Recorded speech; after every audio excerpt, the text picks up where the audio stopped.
have a habit of letting things. When I say, "Are we ready to go?" for any of my games, I let it go. I don't. I wait for like a half hour to an hour because I'm used to people being late. I'm not used to people being on time. Friggin' Monday. Um, Hey, I'm on time on Mondays. yeah, but I need everyone else there. I guess I could just run you. You can solo some of those fights, right? No. Go merchant power, go. I suppose you have alchemy stuff, so that's entirely unfair.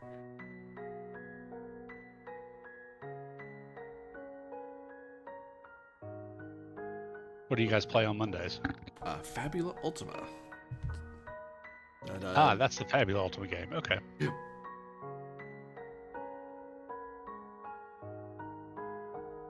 My Call of Cthulhu game, the Masks of Nyarlathotep, got canceled. Oh no. Oh, that sucks. That's a great campaign. One of my players can't make it anymore. So that player is now, that character is now dead. See, that'd be great if he didn't drag his girlfriend along with him, and the place So where now we two play at. players. Yeah, so 2 players essentially. But we are about to wrap up God's Teeth and Delta Green. I think that's going to be our last extended campaign for a good while. I think another player and I are going to start running some 1 and 2 shots of various things. Yeah. But I am running the One Ring every Sunday. Nice. Running the Moria campaign. It's really good. Nice. What helps me? Correct title up.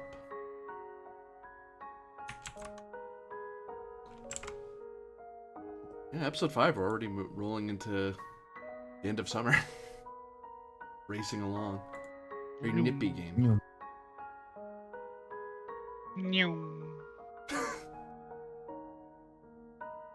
Oh no. Are we still in the age though where Tokugawa Ieyasu is a small child? Is he even born yet? Oh yeah, Is Oda he's Nobunaga born. like a fully grown man? We have, Oda Nobunaga is he's not the shogun, but he's supporting the current shogun. He's in that. The Ashikaga shogunate. Yeah. Yeah, he's installed his puppet shogun, and this is before he's decided to get rid of him. We have a date somewhere, but I can't remember what it was. A Western date, 1570 something.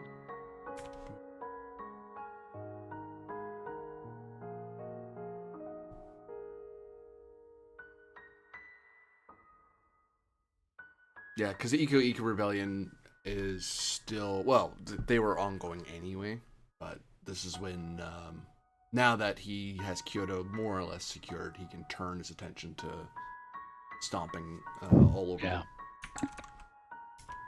That's a problem he does not need if he wants to unite the unite Japan, frankly. Especially since one of the temples is like next door to where the where Kyoto is. Like the mountain, there's a mountain that's like right near the Kyoto. big It's like Jodo, they're right there. the big Jodo Shinshu temple, yeah. Yeah, that battle I don't think has happened yet. To give you an idea of timing. Like he's just starting his push. Hey, Pasta? What? Why? What are you doing?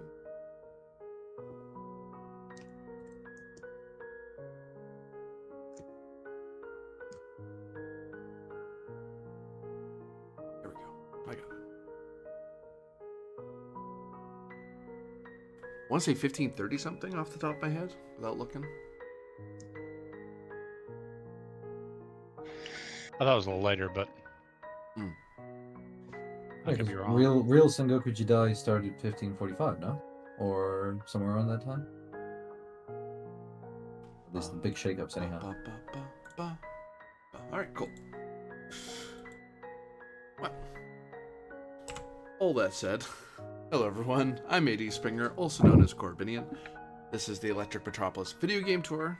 Today, we have yet another episode of Blood and Honor, Steel Beneath Rust. So, let us get underway. Wrong thing.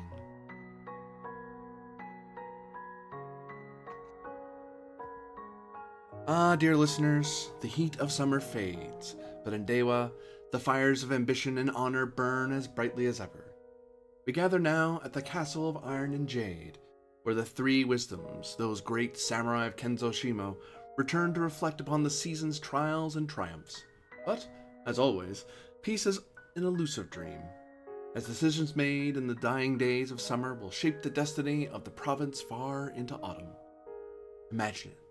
The looming mountains, the sword saint Shirakawa no Seigen, once hidden away in his shrine of silence, now persuaded to walk among men once more. Ah, yes. It was a near tragedy when this sword saint and our fiery Takahashi nearly crossed blades twice, with righteous rage and warrior pride threatening to spill blood final. But alas, thanks to the shrewdness of Lady Yeiko and the guiding hand of their daimyo's ambition, a duel of death became a truce of purpose. Shirakawa no Seigen has revealed the secret pass into Mutsu province, treasure of knowledge only one of his stature could guard. And then, there's the question of the shrine, the sacred Shinto shrine, the abandoned Shinto shrine, neglected Shinto shrine, poised to be rebuilt. Should it be entrusted to Mizono Hiroshi, the sword saint who vowed to serve the daimyo? Should it pass to Kuragane Koji, once a rebel bandit, seeking redemption after the death of his brother by Takahashi's hand, just or not? Promises have been made, yet who shall truly hold the honor of such sacred ground? As the three wisdoms gather once again at their daimyo's court, their accomplishments of summer weigh heavy. Masaru has set the foundation for the new port at the Dewa Rivers, an opening to future trade, a gateway for wealth. Yeiko has uncovered dark plots, spies, and whispers, her hands ever in the hidden strings that pull at Dewa's fate. Takahashi, scarred and proud, has carved a path not just into the mountains, but into the heart of Dewa's future. But now, the sun sets on summer, and autumn awaits with its own challenges. Who will guard the shrine? Who will oversee the port? And where will Kenzo Shimo's ambitions lead next? Oh, the stage is set, dear listeners, and the actors are ready. But as always, the ending is as unpredictable as the turning of the seasons. Hold your breath, for in Dewa, even the calm is but a prelude to the storm. And currently you are all sitting at 12 honor, which is always nice to see. Wow, that's awesome. Oops, wrong thing, this one. So are we at like end of season stuff today? Yep. And also, thing to mention about end of season stuff, you know what happens to war scores at the end of every season? They tick up one. Yeah. The long way goes up to 5 and 6, because it's been 2 seasons since we ran into them. Sagara, we only ran into this season, so it climbs up to 4. Date, you only got contact with this season, so it goes up to 2. Takeda, same thing. And rundown of the war scores to see if there's anything you did. I don't think there's anything that made me go down or more or less than we already tracked. Duels, failed espionage actions, gifts, insults, murder, and other such things. No, I calculated those live as we went along, so I think we're okay for now. But yes, I had another thing. No? Yes, please.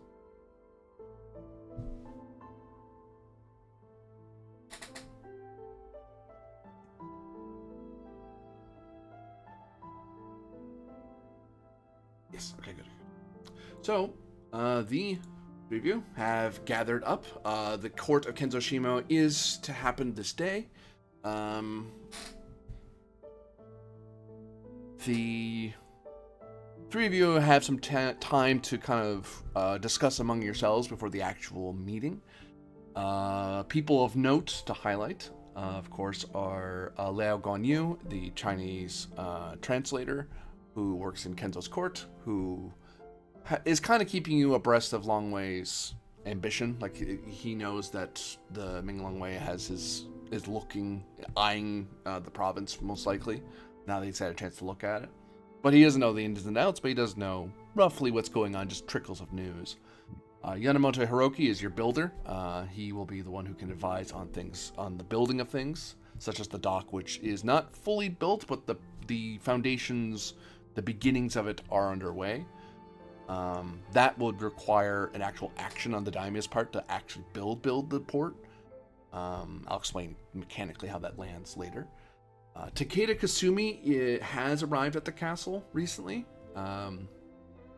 and made herself known. That's why she's in the castle at all. If she was just a merchant, she wouldn't really be allowed to be at court.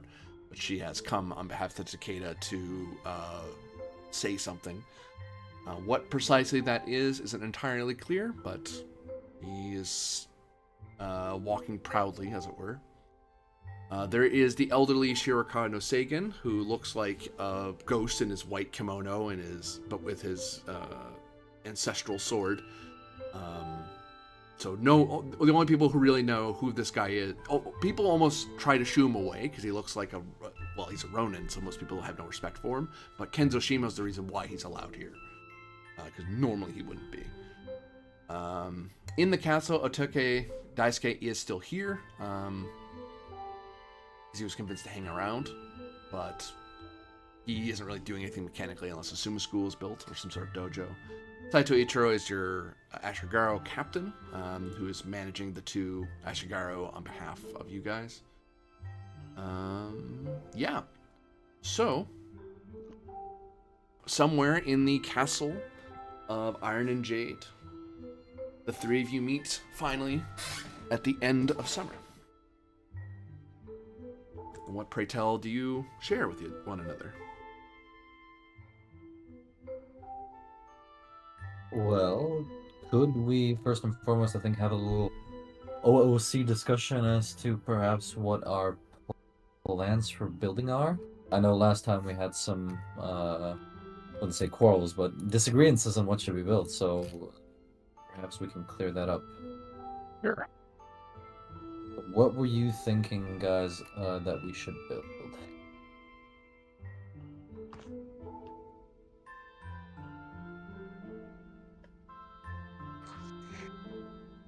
Oh, go ahead. Oh, you can go ahead. I didn't mean to cut you off.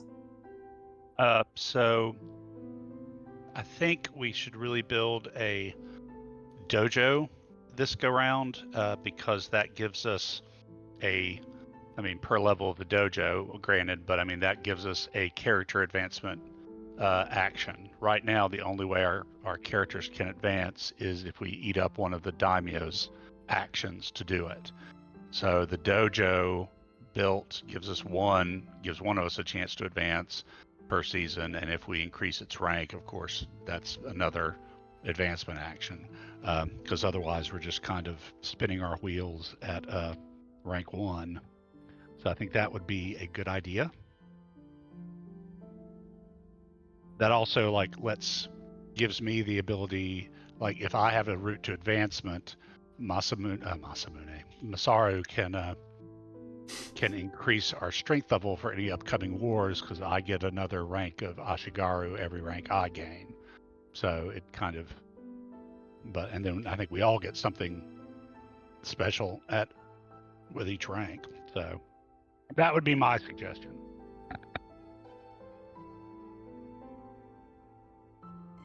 Okay. What about Yeka? Personally, I think either, how do I put this? I'd say we should do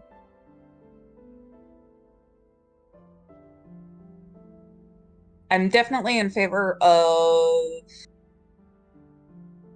increasing our martial strength, especially given how many threats are coming up.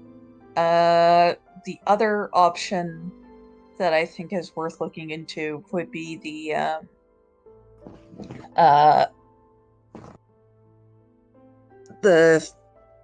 shrine.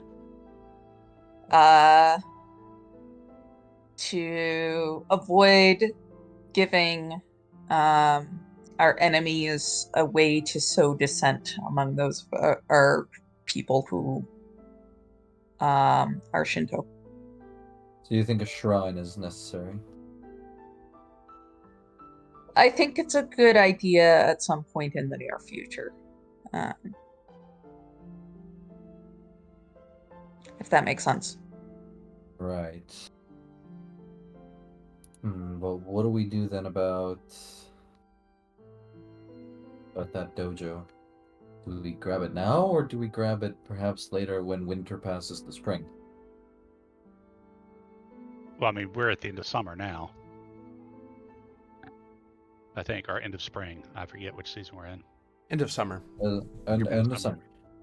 Okay. So So we the have autumn- fall Yeah, to yeah. winter, Yeah. and then winter to spring. Again, I would recommend the dojo because it is our route to advancement. That's the big thing the dojo gives us. I think we also, I would suggest too that we do another spy action. Maybe. I think that should be on the table. That would be a It's a good idea. possibility.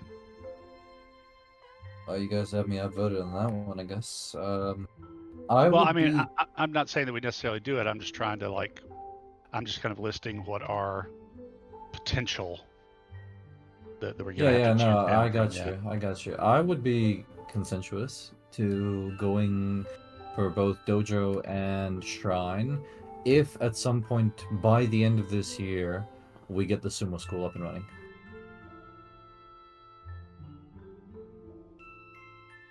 I'm in favor of that because I do think the sumo school is a good idea. If not from a mechanical standpoint, then definitely from a fluff sort of standpoint, you know. Yeah. Well, I also think it's a good idea from a mechanics standpoint.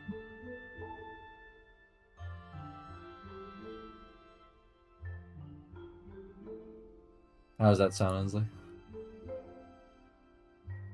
We're talking about dojo and spying. Well, we're talking about I would be consensuous to having your dojo built and having the shrine built if by the end of the year we also get my sumo school up. I think I can. Let me read.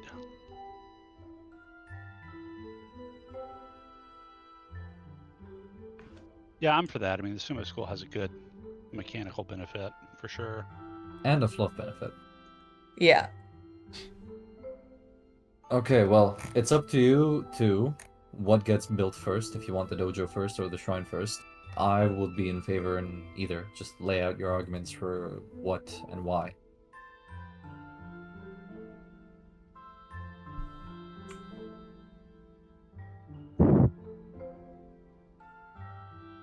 I think I've already laid out my argument for the dojo. My argument for waiting on the shrine would be, I mean, we could set it up with the daimyo to, I mean, this gives us a little bit more time to sort out who should be in charge of its caretaker, because right now we've got 2 contenders, and if we build it and give it to one of them now, then the other one is a potential source of trouble, and both of them can make big trouble for us. So I think a bit of a delay to give us a season to kind of sort that out might not be a bad plan. GM, will the Sword Saint grumble if we don't get the shrine up right now? You'd be breaking your word with him. There's the problem. Because you guys literally told him his service to come down would be rewarded with guardianship. So is it okay with you if we do shrine, dojo, sumo school? Sure. Esley, you think you can work with that?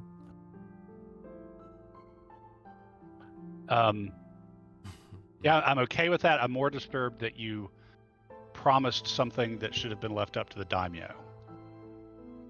Daimyo was The there. daimyo was there. Oh, okay. I'm sorry. I was not understanding that. Mind you, the daimyo did highlight the fact that there's a problem between Seigen and Shirakawa no Seigen and Kuragane Koji, because he knew about what he wasn't sure if Masaru would be okay with breaking his word with Koji. That becomes a Masaru problem, not a Shimo problem. Well, Or and I if mean, Masaru ultimately was trying to get the holding for himself. Because right now, the more holdings you get, he's going to be giving over responsibility. Like, he owns everything in his provinces. Everything is his. But he sends samurai to be responsible for different things. Yako's responsible for the race farm. Takahashi is responsible for the Buddhist temple. Masaru is responsible for the garrison. With new holdings being built, when the garrison being built up, that strengthened Masaru's position among the three of you. But as you add new people, they become extra power players in court because they're samurai in court, but they don't have any holdings that they're trusted with. They aren't trusted advisors of the daimyo. They're just people who serve him. So there is that aspect as well. Now, tell me about how you're planning to do the port mechanically, as far as getting it built. It would be an action to have it complete within that season. Otherwise, it's presumed that it's being worked on slowly. So it's having some people work on it, having Yamamoto chipping away at it when he can, but otherwise he's working on other stuff. He's prioritizing other things. Right. Mechanically, I would basically treat it as like rice farm. It's another way to make koku, because instead of making it from rice, you're making it from trade. You're trading your jade works with other people. Also means it gives you the opportunity to purchase things from afar, so things that aren't normally available in Dewa, whether it be things from Kyushu or things from Southern Honshu, or indeed, if you dared reach out to them, you could possibly try to invite the Southern Barbarians to come up here to trade. But without the port being built, you can't do any of that because they have no way to get to you.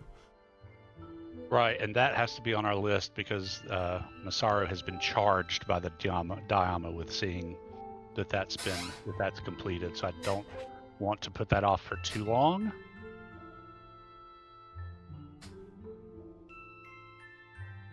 I mean, I'm not saying necessarily this season, but since it is my charge from the daimyo, I need to get it done at some point, or my life is going to become more difficult. So, are you comfortable giving up a spy action for Shrine and Dojo this go round? Yeah. Okay. But in that case, then I say we give you the Yako the Koku again, because I think you'll be able to do some spy stuff with that if you have that resource. Sure. You good with that, Takahashi? Yeah, I'm fine. I have nothing to do with Koku anyhow. Okay. Okay. So yeah, I think we're going to argue for Dojo and Shrine. And to be clear, my promise to Kuragane, because the daimyo wasn't there, was to do my best to see that he was appointed and to argue his case before the daimyo. I didn't actually promise him the position. I promised him my best efforts to get him the position. I'll warn that in a very Japanese way, that's kind of a promise. I will do everything I can, but you're right. You didn't swear to it quite. It's not contract; it's handshake equivalent. Right.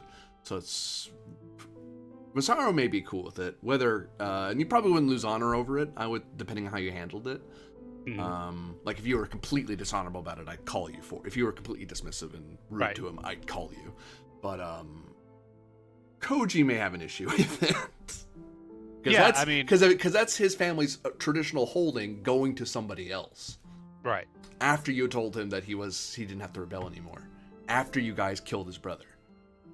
Oh yeah, I mean I understand that. I'm just laying out the exactly what my word to him consisted of. I plan to fully fulfill that as much as is in my power. But yeah. I'm sorry, GM, but his brother killed himself. Tell Koji that. Well, he wasn't there right now. Well, so he was. He believes that you killed his brother. Because it wasn't seppuku, that's for damn sure. Koji was in the room. Koji wasn't there. when his brother got up and attacked. I'm pretty sure he was. No, because he was still being. You hadn't talked about Koji formally yet. He wasn't okay, formally right. inducted into your service. Now he Okay. is, so he gets to go to the meetings. His brother Right. already served the house, the Right. clan before, so he was already at the meeting. But to be fair, his brother drew a weapon in the presence of the daimyo. So I mean, And a Koji poisoned weapon. Still. has to understand that too. Which does but- leave the open question of how you guys feel about the Kuragane clan, and if you think that they're actually traitors. Because remember, that was another thing Shimok charged you guys with, Right. was determining whether or not the Kuragane clan needed to be eliminated, or if it was in fact loyal now. Right. Yeah, so that was part of why we were suggesting holding off, was that we wanted to wait until there was an opportunity for Koji to prove himself on a field of battle. Prove his loyalty. Yeah, I hear that, but I'm not sure that we are in a position without spending some actions for force increase in some way to undertake a war action where he could prove himself on the field of battle. I mean, beyond part of just a regular adventure, depending on what you guys were talking about.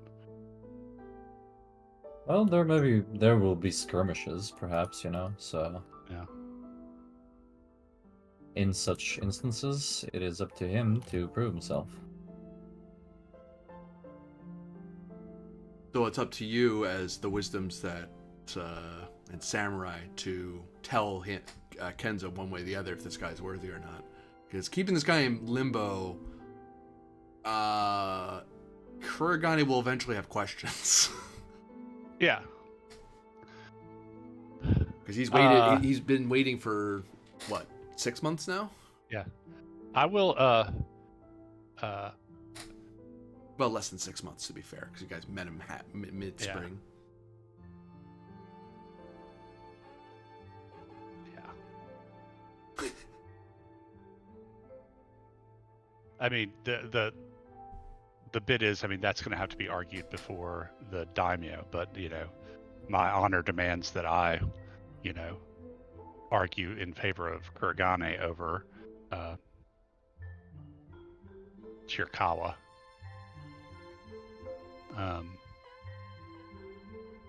And I'm prepared to argue forcefully. Not like violently forcefully, but to the full extent of my honor. Masaru says meaningfully.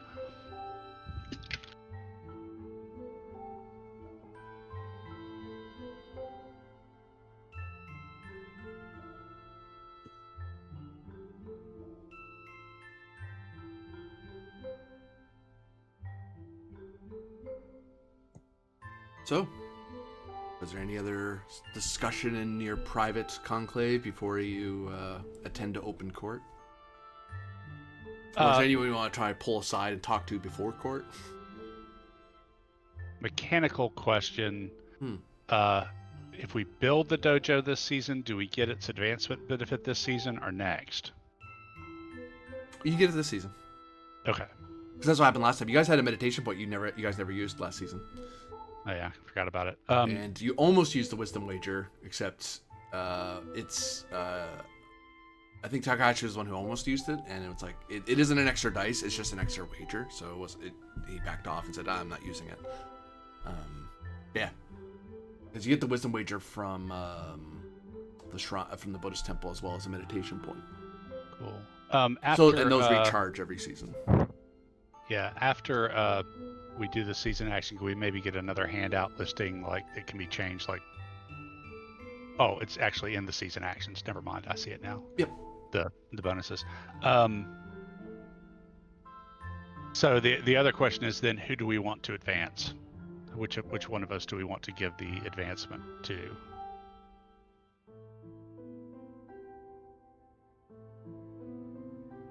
Who needs it the most? Do you feel like you need it the most?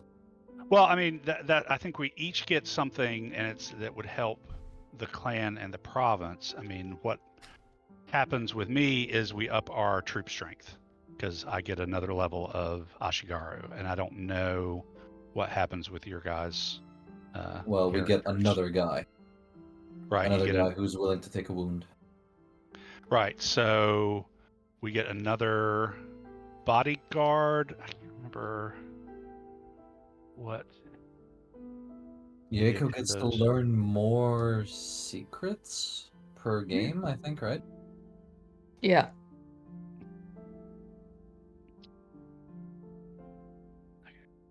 When you have extra Geary.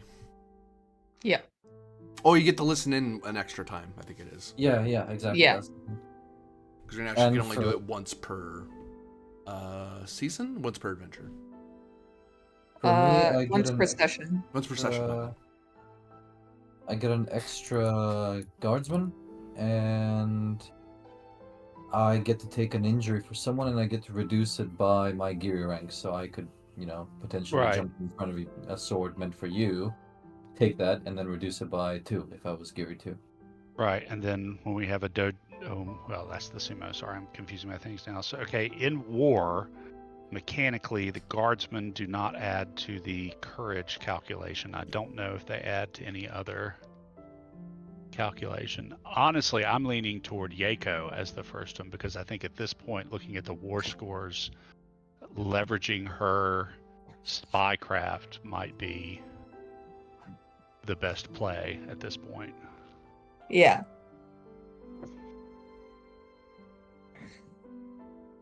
Because everything's low enough where I'm not too worried about us getting jumped. I mean, it's always possible because you don't have to wait till the war score hits 10. But so I think we may have a little time to build forces there. But Bad guys. Your rivals don't attack until they hit 10. You guys can always push the war button whenever you want. Or more accurately, your daimyo can push that button whenever he wants. So the Yeah. only person you have to worry about starting war early is Shimo, the Yep. ambitious warlord. But how do we push the war button against the Chinese? We're not gonna land raid China, you know? Oh, it would It be a gets commission of a bunch of ships. You'd sail across and attack one of the Longwei provinces. yeah, becomes super abstract and mathy. So yeah, I think we're going to get more bang for our buck boosting Yaeko to get more spycraft than force bumps at this point. And then we can figure out which force bump helps us better next season because the dojo will be in place. Okay. If that's what you think, I hope Shirakawa no Seigen, the Sword Saint, he understands this. That's what the kamikaze is for, the divine wind. I hope the author. I hope the divine wind doesn't crush against our forces if we go over to Longwei's yeah. territory.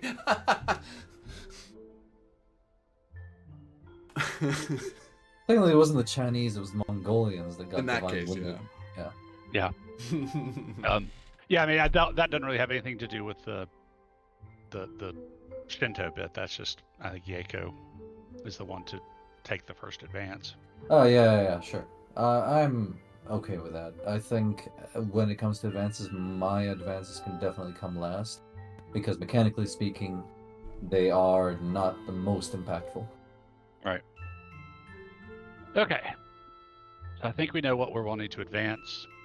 I'm going to take before the council. I'm going to find a private place to have a conversation with Kuragane Koji. Okay.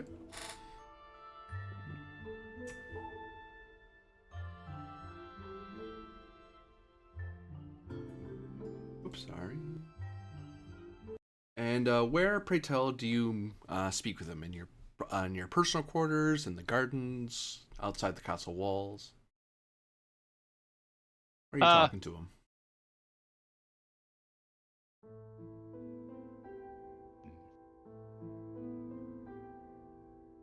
Yeah, in a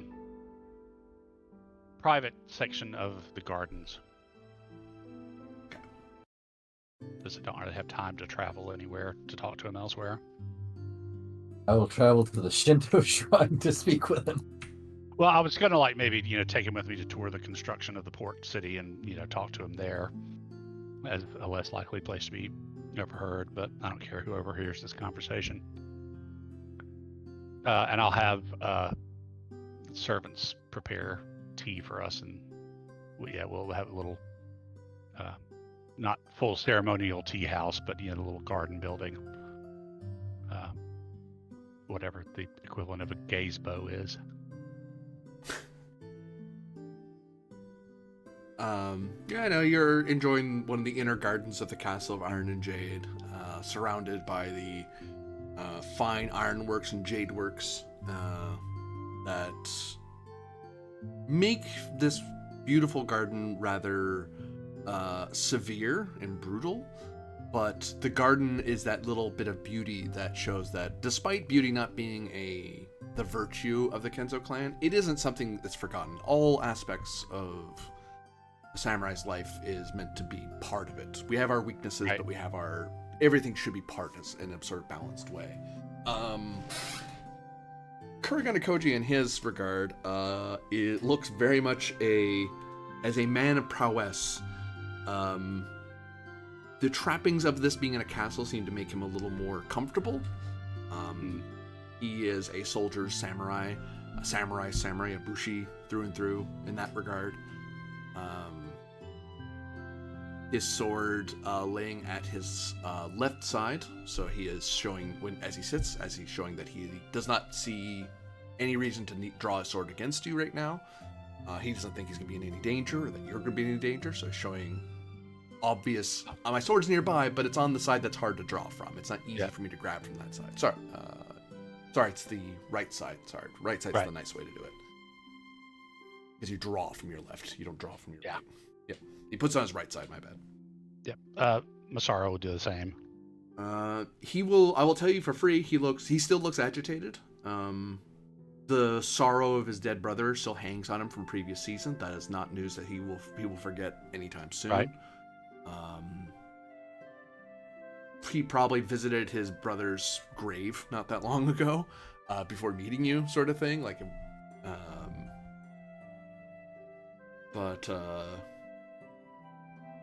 The grounds are decorated in the various colored plants and leaves, well-tended, simple works, little statues indicating the Buddhist leaning of Shimo.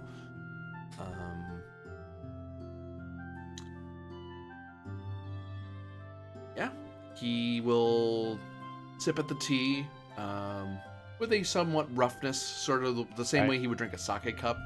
This is a guy who has lived in the mountains for a long time, fought in a war not that long back in the Onin War. The finer, beautiful things of life have only been something he's experienced since last season. And even then, he was running around with you doing stuff, so he hasn't had a lot. The most refined thing he did lately was going to the bathhouse, and even then, it turned into a sword fight anyway. So, well, not much of a fight, but yeah. I won't. Of course, I will exchange the minimum number of pleasantries to be polite, but knowing Kuragane Dono like I do, I will not, I will not indulge in that as much as I would with someone else who would be really expecting the, commentary on the leaves and all this kind of stuff. Mm-hmm. And I enjoy my cup of tea and then sit it down and go, Kuragane Dono, you and I must speak as samurai and also as men of honor. You have, to my mind and heart, demonstrated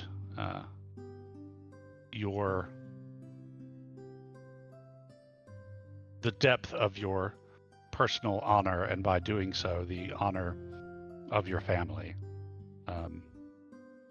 And your service at my side has convinced me of your loyalty. It is because of this that I am going to take some actions today that I probably that I do not feel that I will regret, but which touch so deeply on my honor that they indeed are a blade poised above the line of my life. And so I would ask you to not take offense at the question I am about to ask. And I bow to him. He looks a little perturbed because you are highlighting the severity of it. But there's also, he doesn't seem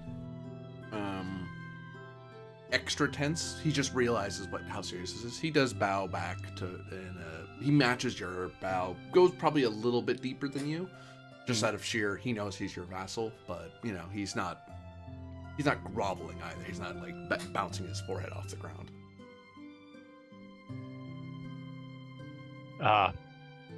As you know, the coroner Long Way has accused your family of inviting his forces here during the time when your family and mine were contesting for control of the province. Deep inhale, but he keeps his calm for now.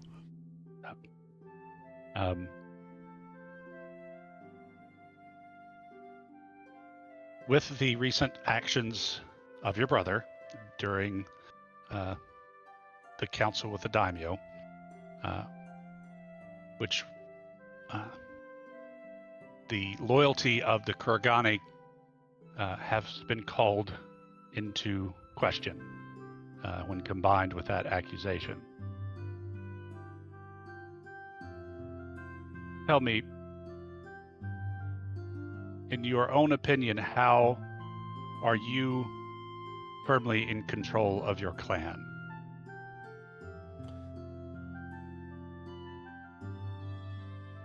I believe a beauty role is at stake. Oh God, why? Be more direct about it, man. Don't want to beauty it. Well, I mean, beauty is the social aspect. It is what it is. Yeah. If you're not being Okay, sneaky, it's not cunning. If you're not scared of the guy, it's not courage. If you're not fighting him, it's not prowess. If you're not, Right. yeah. So I am doing my duty here, so I'll give myself a Giri. I don't think Commander in Victory, but I don't think my name comes into it. Clan Virtue of Wisdom. You are trying to learn something, yeah. So I do think, yeah, beauty is my weakness, so I don't get any points from that. Nope. Not being devious.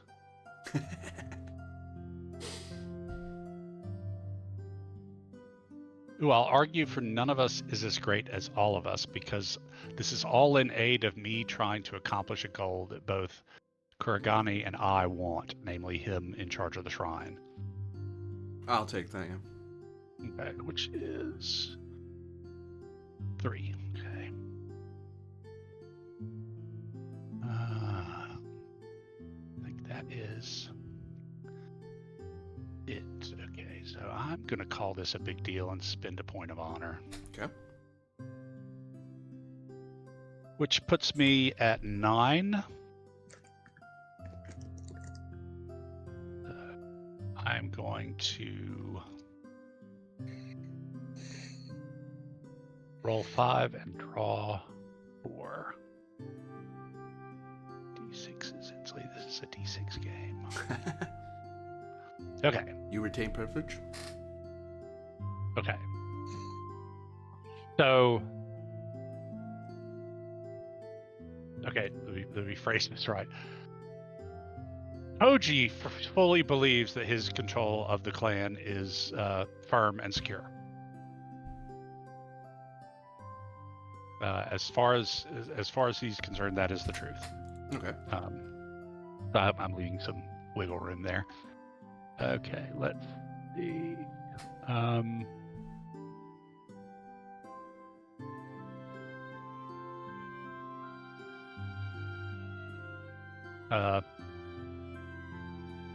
Koji, furthermore, is loyal to Kinzo, Masaru, to me. Okay. Let's see. This is all about whether he's in control of his clan. So I'm not gonna.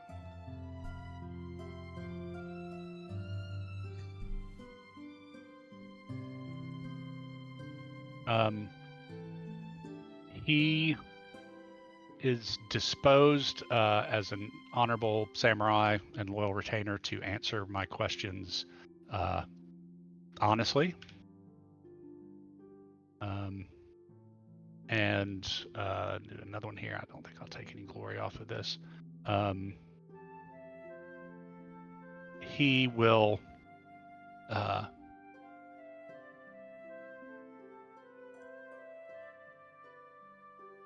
attempt to control himself from any sudden outbursts.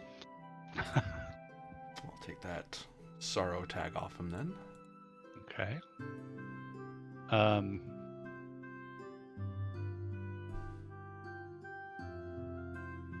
But I don't know if I can put this truth on him. This context. Give it a shot. But his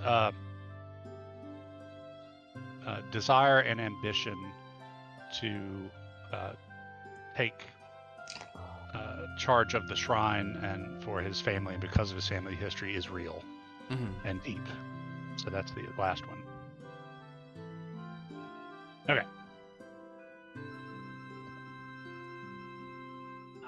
This is good to hear. And now,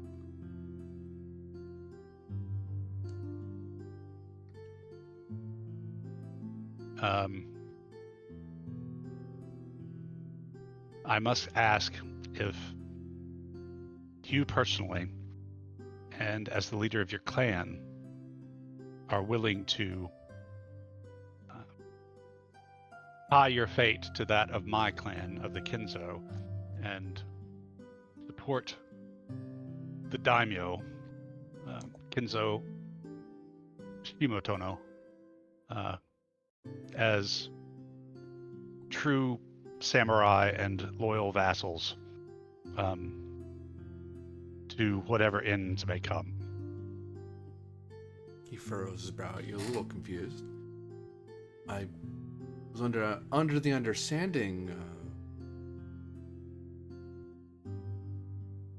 that was already the case.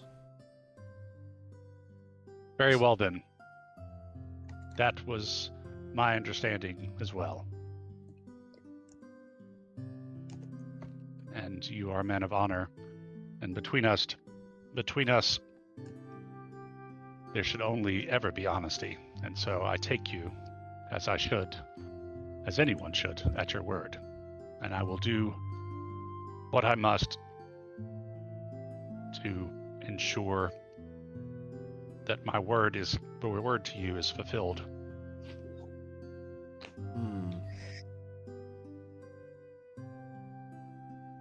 I have heard of the Mountain Hermit. It's the whispers that others have promised things that you have promised. Indeed, however, our daimyo did note that there was a standing claim from you on the stewardship of the shrine. So therefore, it is my belief that his mind has not yet been made up, and he is also well aware of my promise to you. And so now, in fulfilling my promise, it falls to me to carry out my giri to you and to myself by convincing my brother.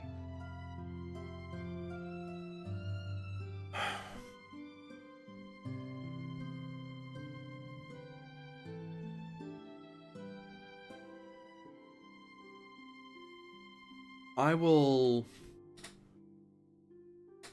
refrain in spirit of you trying to help my clan, Osaru Dono, that I will keep the blade of vengeance sheathed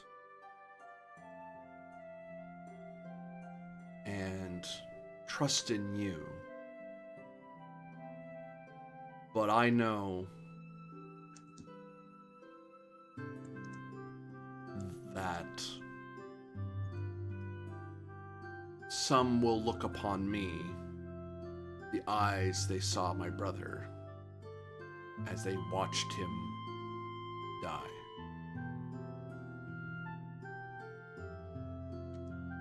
I will refrain, but if some were to directly infringe upon Kuragane honor, I will hope that your esteemed presence will make sure honor is defended.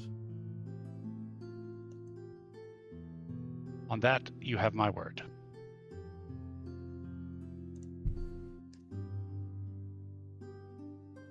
He drinks up his tea and looks very. I'll note that that is a very. That is a huge set aside for him, leaving a prowess question to somebody else. But he seems to trust you. That's a high level of trust he's put upon you right now.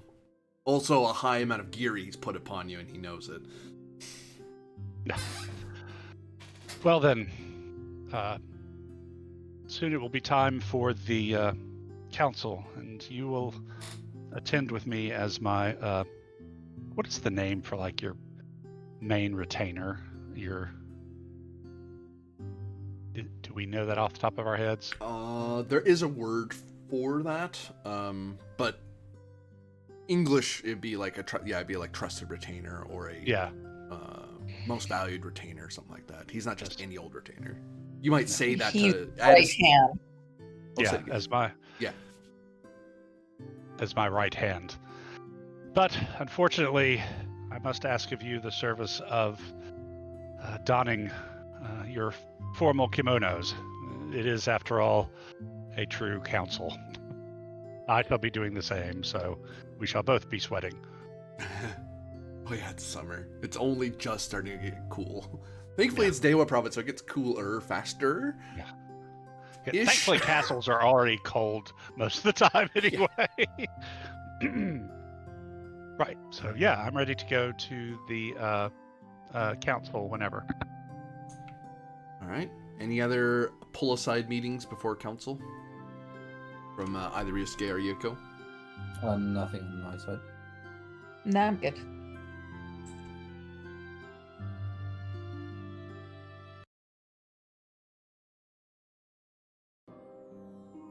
No.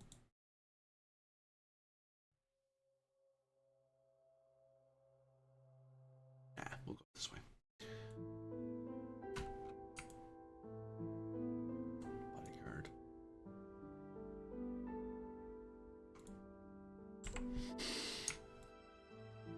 So,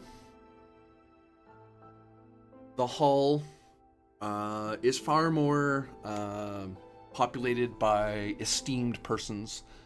There were always samurai before. The Ashigaru Guard has a couple of other minor samurai about. Yanamoto looks a little nicer now. He's already worked on a major rebuilding project of the road, rebuilding of the bridge, or repair of the bridge rather, working on the dock. And he clearly feels, and this is probably right to say, he feels favored by Masaru Kenzo, which is Kenzo Masaru rather, which that's probably not untrue, and other samurai know it. So his esteem has risen a lot in the last few seasons, whereas he was just a carpenter and engineer before. Now he is, he sees himself a little higher than usual. Though he's not your retainer, like he ultimately is a samurai like yourself under Kenzo Shimo. But it's like, yeah, but the person who's patronizing him is Kenzo Masaru. You're the reason he's getting glory for himself. Like he's been getting glory working on this stuff. Right.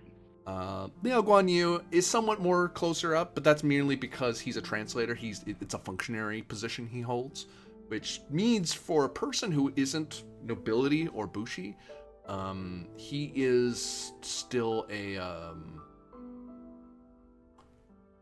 a valued civic or civil minister of sorts. Mhm. So for a common sailor and scholar from across the ocean to be here in court, he's doing rather well for himself. Then again, he is seen as an outsider. Right. He is not Japanese. He is not Dewa. And he knows it. Everyone makes sure he knows it, but no one says it straight to him because he does work for Kenzo Shimo. So there will be some people further back who look upon him rather enviously or greedily or even vengefully to a degree. But thankfully, the overriding virtue of the Kenzo is wisdom. So a lot of it's just learning about what he's really about. What does he really want?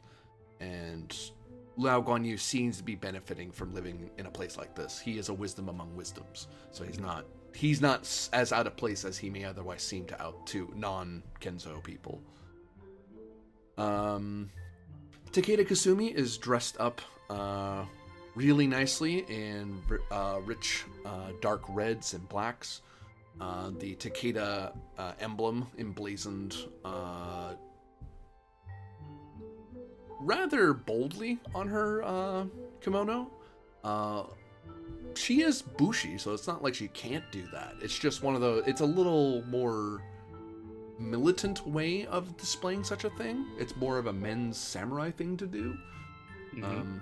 Which, again, you can't stop her. She can wear whatever the hell she wants. But, you know, it's obvious it's giving the sense of, despite Yeiko knowing that she is an Unlaban like her, she is making it obvious that she's a servant of Takeda. Which I will say that Kuragane Koji doesn't recognize her in the new outfit at all. She's wearing a very different outfit than the bathhouse owner that she presented. She is made up a lot better. Her hair's made up in a different way. And people with a keen eye for weaponry know that she's tucked away a knife in her obi, but that's not unusual for someone of her rank to do.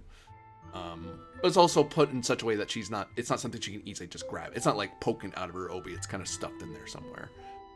So if she needs to grab it, she Right. can, but she's not bearing it by any means. What Han the Takeda control again? What province? They are, the map. They are in the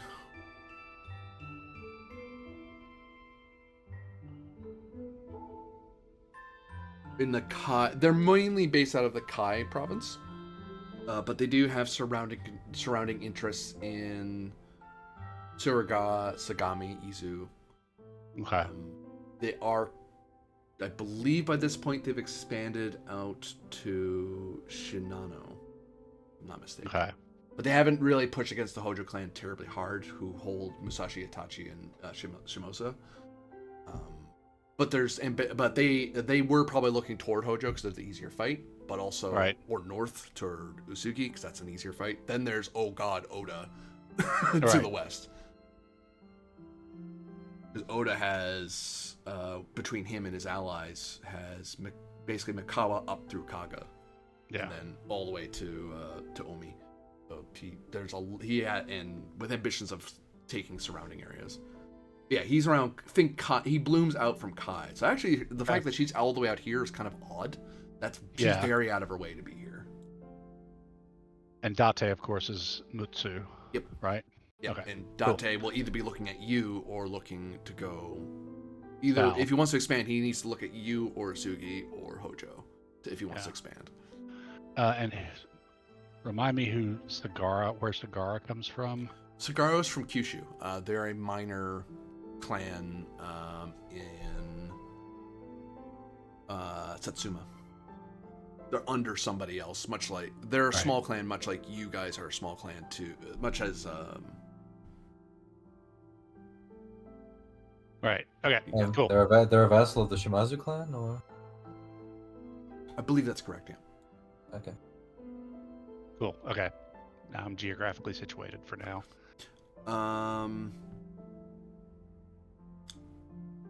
Kuragane Koji is dressed up rather well. His fashion looks out of date because it's from before the Onin War, So it's probably the kind of kind of yukata and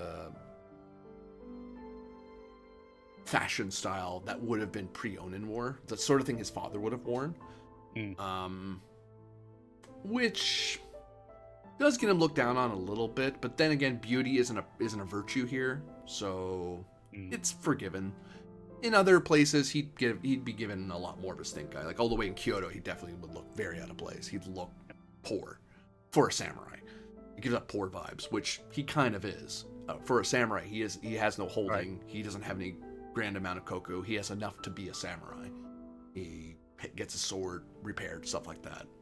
But then, so he's wealth-wise the same level as Yonemoto, except he should be richer, because Kurogane is one of the old families of Dewa. So next to Kenzo, and the only one that's older than you two is no longer a problem anymore, because of your families. That's why we're ahistorical in Dewa now, because of you two. But the person who looks completely out of place is Shirakawa no Seigen. Shirakawa no Seigen looks like he's dressed to be buried. He's in that, except it's just, instead of being outright, not offensive, but like he's not in like pure white, like he's about to be buried in a few minutes. But he is in like a very soft gray sort of outfit, with no obvious emblemanology on it. It looks like the sort of thing you might wear if you were going to go on a pilgrimage or you're about to go on a holy retreat of some kind. So he looks kind of like a spiritual advisor, the way he is. Like, yeah, it's like he's like a Shinto priest without the trappings. He doesn't have the chains of the hat. But that illusion fades away when you see the cut of it. It's cut like a yukata. It's cut like a samurai's outfit. Something you expect to run around in and fight in and stuff like that. But also just, regular people wear yukatas like this as well. It's just that his is nicer. It's thick enough that it deals with winter well enough. But even that makes him look far poorer than Yonemoto or Kurogane, because that's a very cheap yukata to be wearing. What makes him stand out and makes it look like he should be sitting where Ryosuke and you are is his sword. The ancestral sword that he has on his right side is a beautiful work of art that the only thing in this room that matches it is Ryosuke's weapon. Everyone else's sword looks like a pale imitation of what a katana should look like compared to those two swords. And it's highlighted even more because there's now two ancestral swords in the room. Which a lot of samurai are wondering who he is. Like samurai who don't know who he is, just straight up are like, how did he get this weapon? Did he steal it? They want to know, where did he get it from? Some who know what the sword is, that they know it's the Shirakawa no Seigen. It's like, well, there's only certain people who had that sword. He can't possibly be that guy. Well, he doesn't look old enough because he looks old. Like Kenzo Shimo has the graying of a man who is aging. Shirakawa no Seigen looks old, like white-haired. His face looks like it's been carved out of a mountain, sort of thing. That sort of very chiseled, very rough-looking old man. His beard once was a lot longer, but it's been trimmed a lot closer to his face, just for presentability, just so he looks less like a hermit. And I will say for Takahashi and Yuko that he looks a lot less pale. So that must mean he must have eaten somewhat richly while here, and probably had something to drink other than water and wild game. Like he's had a full meal or two since he's been here. He's slept on a bed, not in a shack full of wind and memories. So, and Kenzo Shimo looks as he usually does, and he looks about. His eyes scanning over the same people you did, noting that the court looks a lot more richly adorned and varied than it did, because before, last season, it was the main players were really Takahashi, Yuko, and Masaru. You were the only three that really mattered, and everyone knew it. Now there's a bunch of other people in here who now matter. So there is a look of pride on Kenzo Shima's face. Like, he knows that's a good sign. A house that only sees the same people over and over and over is a house stagnant. He knows he needs to reach out at some point, and expanding his court is good for him, especially if he intends to seize provinces, which he really does. So he looks about,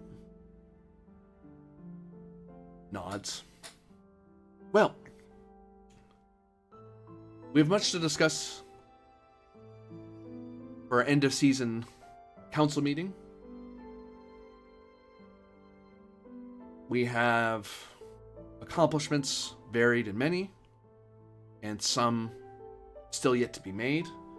Decisions that will decide the future of Dewa, and indeed, from that foundation, the future of Japan.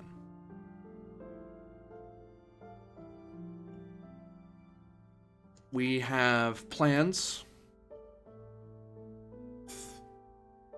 that Kenzo Masaru has seen to the foundational building and works of a port at the Dewa Rivers.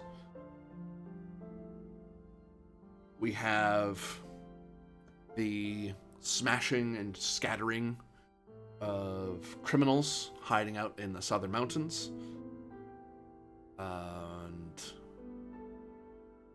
we have strategic knowledge that will help in the march to Mutsu. However, it would seem that we all need to be aware that there are grudges and malice from the long way across the ocean, Sagara from Kyushu. So we have many fronts to contend with, many worthy rivals to struggle against, and it is my intention, before year's end, to war with a viable target, he says coyly, and enrich ourselves and prove Kenzo is here for the rest of Japan to hear. Oh shit, that rhymes.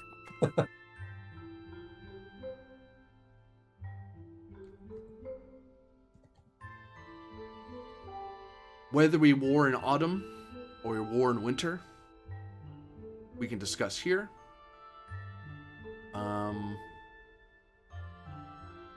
Of things that I wish to work upon, I do want the port to be built this season, if possible. I also want the Shinto Shrine to be built, and have both such builds, both such holdings, be assigned to those most effective in their service to the Kenzo clan. Now, before I rule upon these things, I will ask my council and esteemed guests to advise me and bring upon me and this clan the wisdom to find the true path of our ambition. Unless one of you three step forward, Takeda Kasumi's gonna step forward.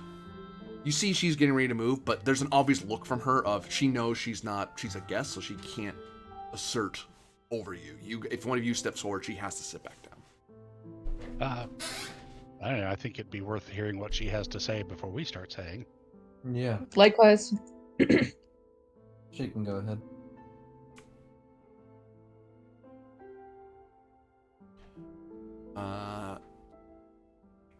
Kasumi stands up with an easy grace.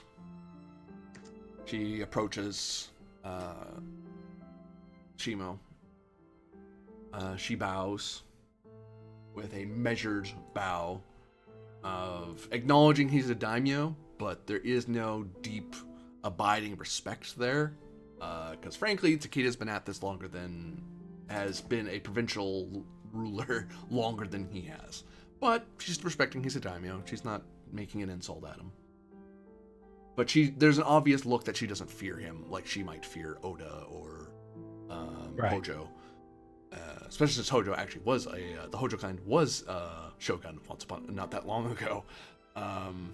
So Kenzo is not a name written large in history currently. It's a more modern name.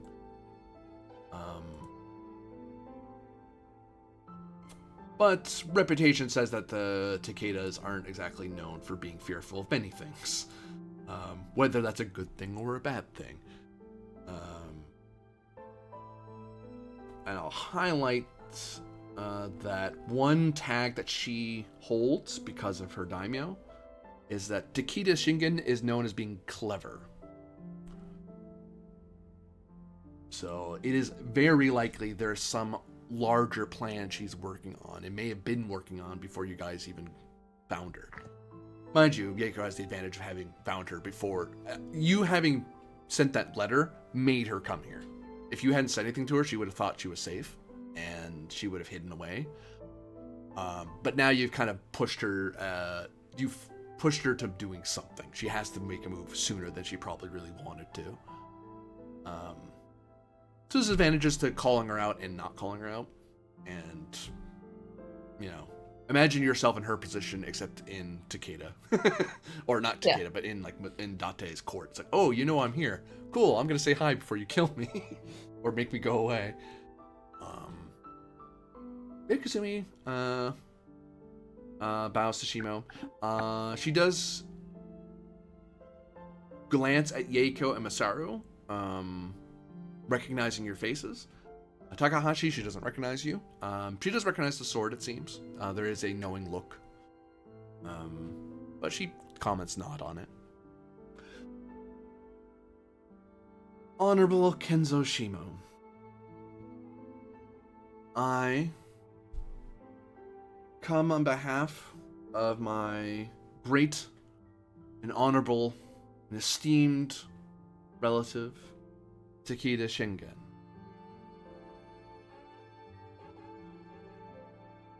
As we are concerned with the fate of Japan, we do not forget or neglect our duty, our giri, to those in the north, as much as we look to the ambitions in the south.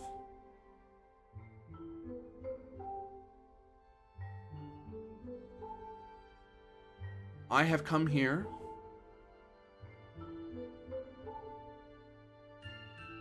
to proffer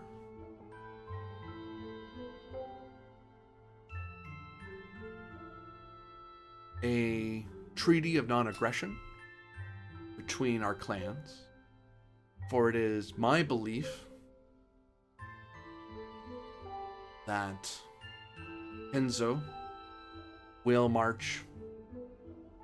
have to march, not north to Hokkaido, but south across Honshu. Rather than allow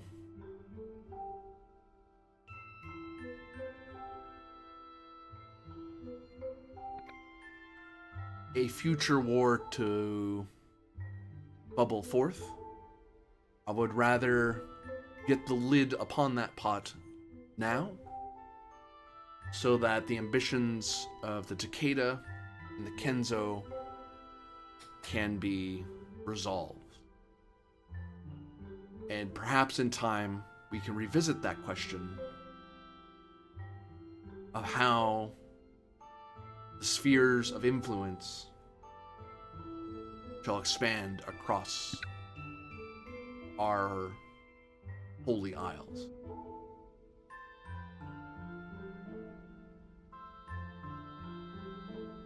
And she bows again.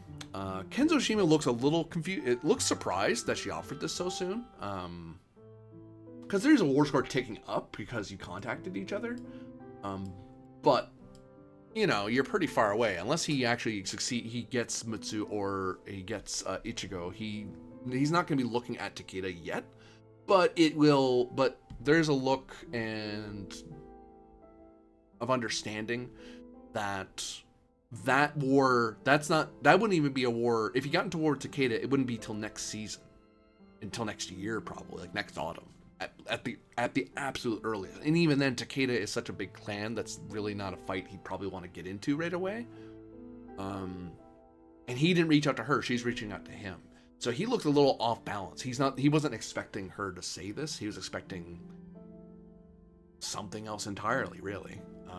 Maybe something to do with the bathhouse, maybe something to do trade. But yeah.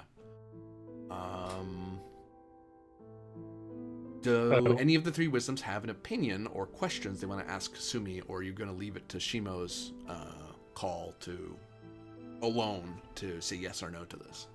This does not take up an action. This is a move being done by the Takeda to you guys.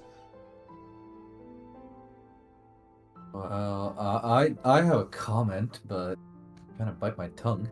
I'm gonna have to call you out on it if it's It's not a particularly funny thing. It's more of an instigating thing, actually. Oh well, fuck it. Let's do it. Ryosuke will not rise. He will remain seated. But he will inquire the lady. Takeda Shingen perhaps considers himself wise to try and secure his northern flank while he bids in his lonely province of Kai for shogunate. Takeda Shingen perhaps also considers himself wise enough to send you here to offer this. Yet, I fail to see how my lord would get any benefit from this. Takeda Shingen also considers himself wise perhaps to ride upon glorious horses, whereas we ride on mules. Tell me, Lady Takeda, what does Takeda Shingen think Dewa presents to him? A threat? Or perhaps an ally? beauty risk. Yep. Actually, you know what? I correct myself. Courage risk. You are challenging someone whose daimyo has a higher giri than your daimyo. That is a brave thing for a samurai to do. I just think it's very brash of her to come here and say, "Oh, you guys want to be friends? We'll go south. You guys can like stay here. Don't worry about it." Yeah.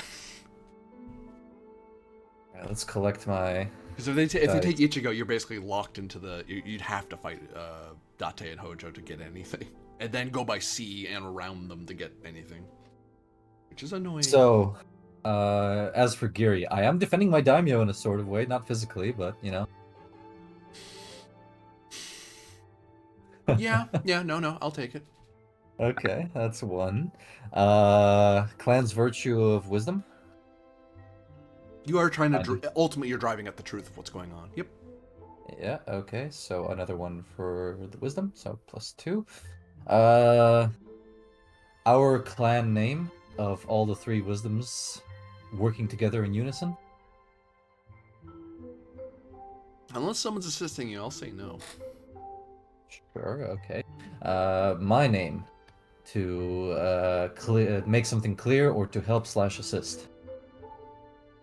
Mm-hmm. Okay, that's another die.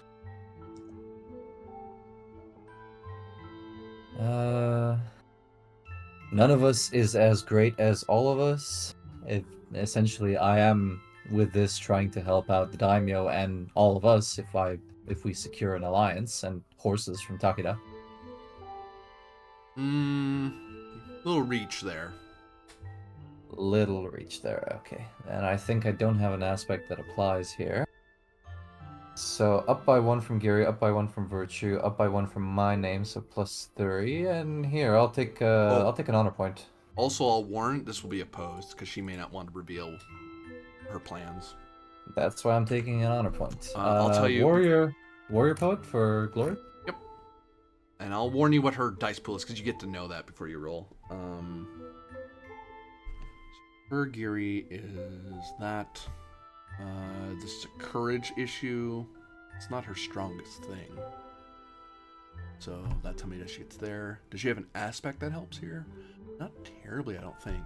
Because she's a spy master. This isn't really what she's worried about, so...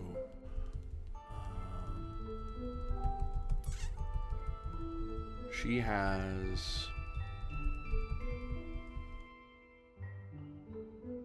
yeah, 7 dice. I've got 10. I'm not wagering nothing. Okay. I've been burned far too often on these.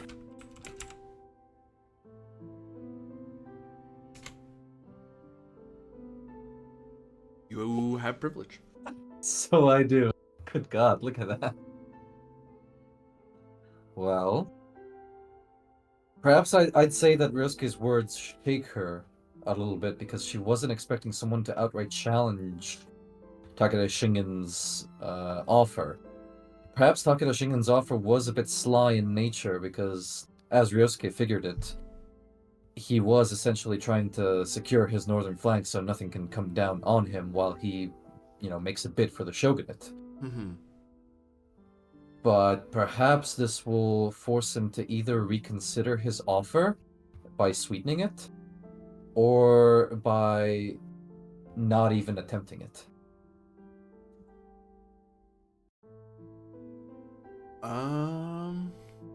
Well,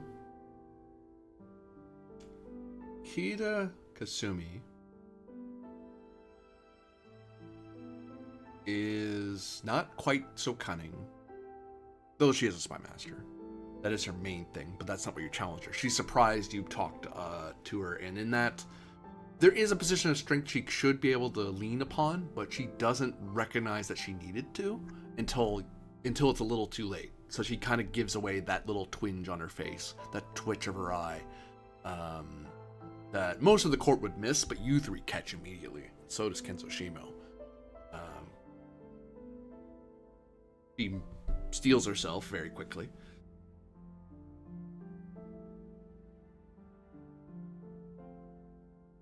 Given the inconvenience this may cause, as I understand you may be worried about, I believe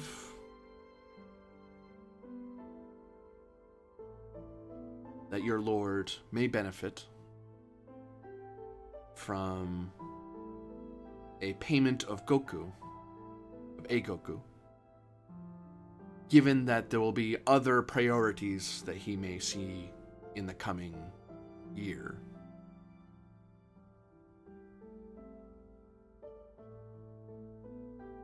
So mechanically, she shifted her goal into non-aggression, and they'll give you guys an extra Goku this season. I'll look over at Shimo. Is he content with this, being ambitious?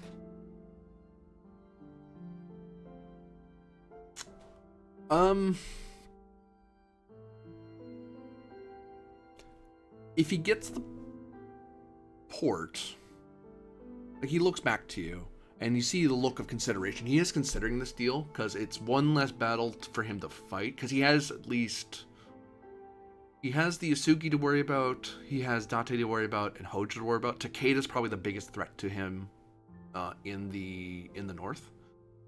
He doesn't have to worry about Oda for a while. He'd have to get past Takeda first. Plus, he has Long Way eyeing him for some reason that's beyond him. He doesn't. He has a big rival already eyeing Dewa.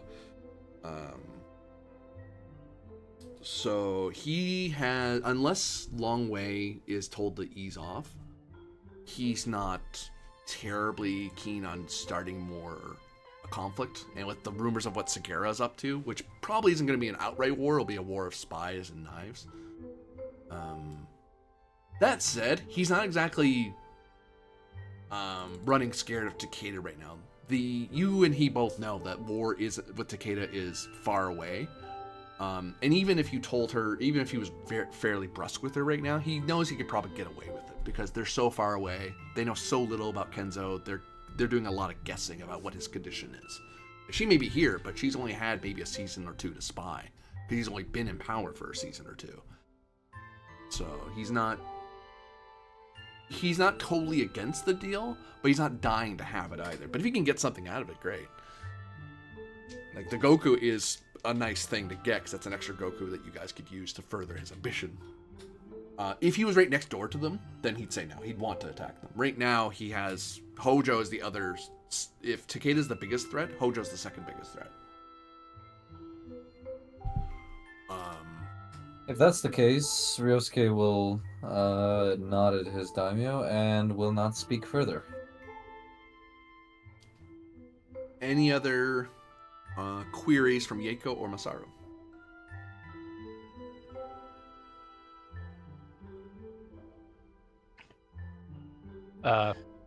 Masaru will bow to Shimo and say, even though Takeda Kasumi Domo took some time to make her presence in the province known,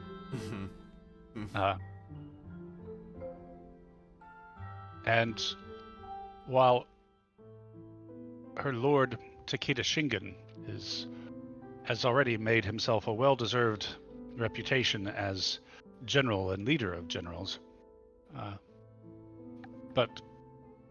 and also a clever commander and daimyo in his own right. While I do believe that this offer does benefit the Takeda in securing at least part of their northern border, while Takeda Tono does whatever it is that he will do, I will say, from a military perspective, that it also serves to help secure our own southern border. Perhaps the Takeda would also be willing to undertake not to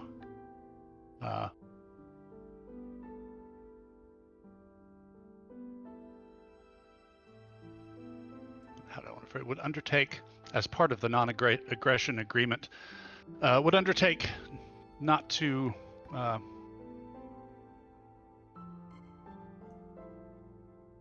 I'll put it this way, would undertake to give Dewa preferential treatment for any trade and support over, say, Ichigo and Mutsu. In other words, like, okay, non-aggression's great, the Koku's great, but also let's do this thing where, you're not supplying Ichigo and Mutsu while, being quote unquote at peace with us, and if there's going to be big trade deals and stuff, come to us first.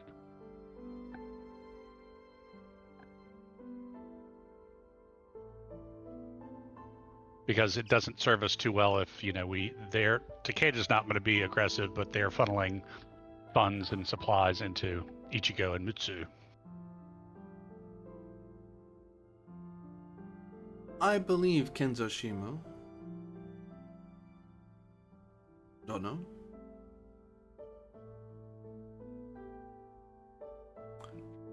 Masaru will kind of clear his throat at that, because she should be addressing Shimo as a daimyo, which I think is Tano, which is lord. She looks over. There's a small smirk, and she corrects herself. Honorable daimyo. You get the feeling that was a test to see if you were paying attention. And if you were actually afraid of her in any way, which you don't seem to be. But she continues on to say, these things that are raised, I believe I can faithfully say, will be held to for It is not in Takeda Shingen's plans to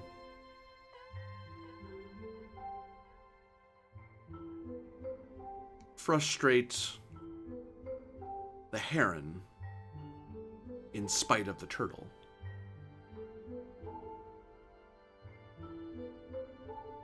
Saru kind of nods slightly and settles back down, indicating that he's satisfied.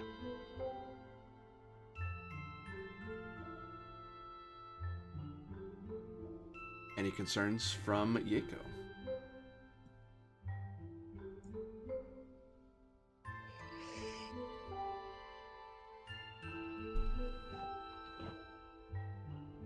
I will suggest if we are to maintain non-aggression, perhaps if either of us comes across information the other may find useful to further our own plans, we could share.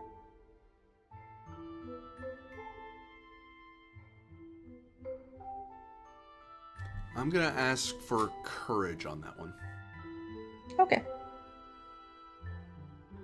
You're ostensibly similar to Ryosuke. You're asking for something as from the position of a daimyo who has a lesser giri than Takeda Shingen.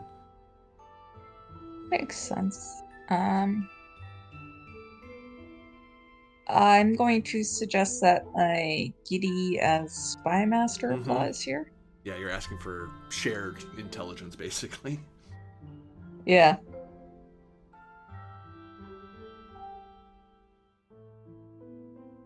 And in this case, I might suggest Wisdom, our clan virtue, applies. You're trying to apprise yourself of more knowledge. Mm-hmm. Yeah.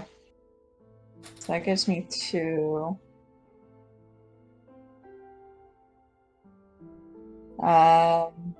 Complete with my trait gives me a total of 5 to roll. I think I'll just roll them all straight. I want to succeed at this. Nice.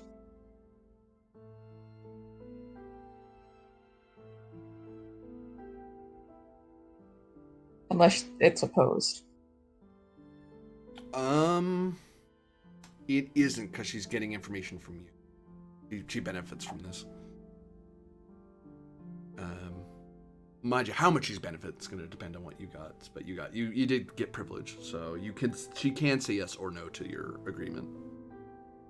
You have privilege. I would suggest she says yes.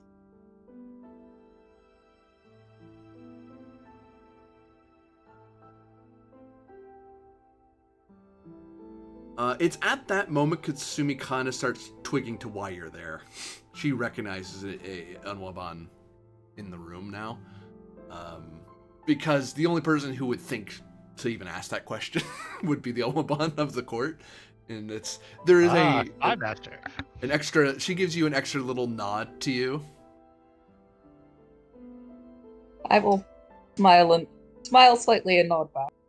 A lot of the court just completely misses it. It's like, why did Lady Yeko bring that up? Huh, that's weird. Like, do you not know who she is? Like, no, you're not supposed to. Shut up. Stop asking questions. So, I believe the amended agreement would be a non-aggression, a consideration of a Goku, and an agreement to share our insights into the works of our neighbors. Is that Takeda saying that? Yeah. Kensushima kind of looks between the three of you to see if you guys have anything else to add. He looks like he's going to take this deal because he's not non-aggression alone. Yeah. He wasn't keen. He wasn't like excited about. It's like sure, I guess. Yeah. With a Goku and shared intelligence, it does give away your guys' intelligence, but it's like, yeah, but we're getting stuff from Takeda. Yeah. I like this. I like getting information. Oop, I Masara can't will hear remind anybody. her, 1 second. and I'm back. Masara will remind her that he will say, and also the trade and economic arrangements mentioned as part of the non-aggression treaty. Oh, I believe that was that needed not to be said, but it can be said. Best to underline such things so all are clear. And I look at Shimo and nod. I'll ask you for a beauty roll there. You kind of took a shot at her.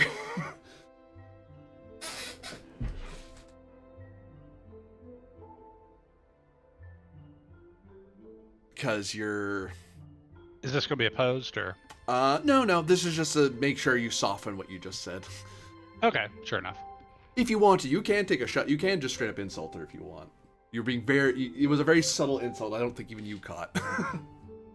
No, that's fair. Let's not blow things up here at the last minute. So, I am going to throw for my name here because this is an important part of, future war plans to make sure that they're not harming our enemy, our neighbors. And then Giri, I'm going to say wisdom because I know this lady well enough.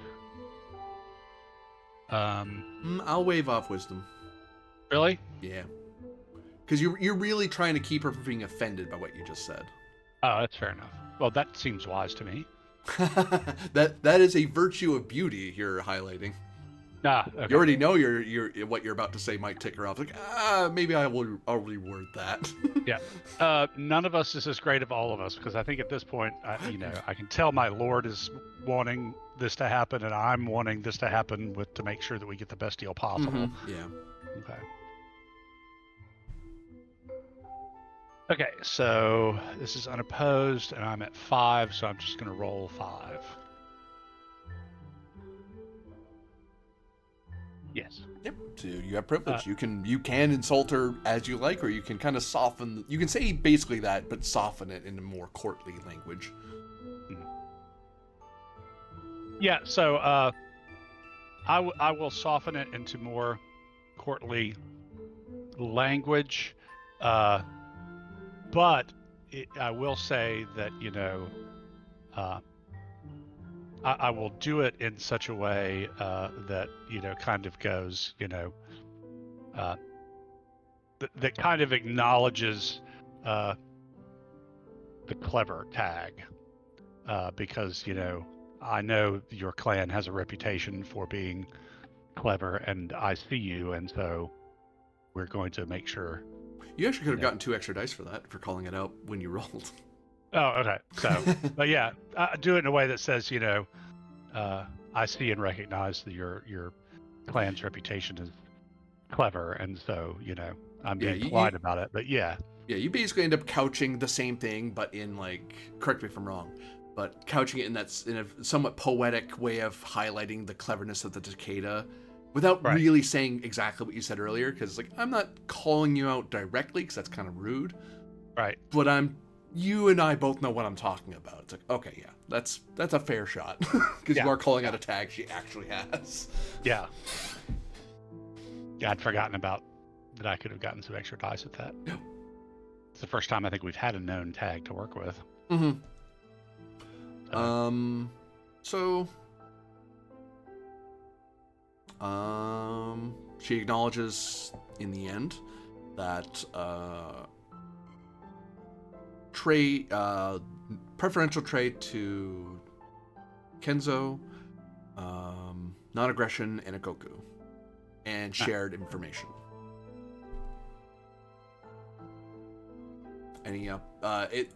This is something that Shima's gonna say yes to, unless you guys want him to stop. No, I think I'm for this plan. Okay. Non-aggression. Shared intel, +1 Goku, and preferred trade Kenzo slash Takeda.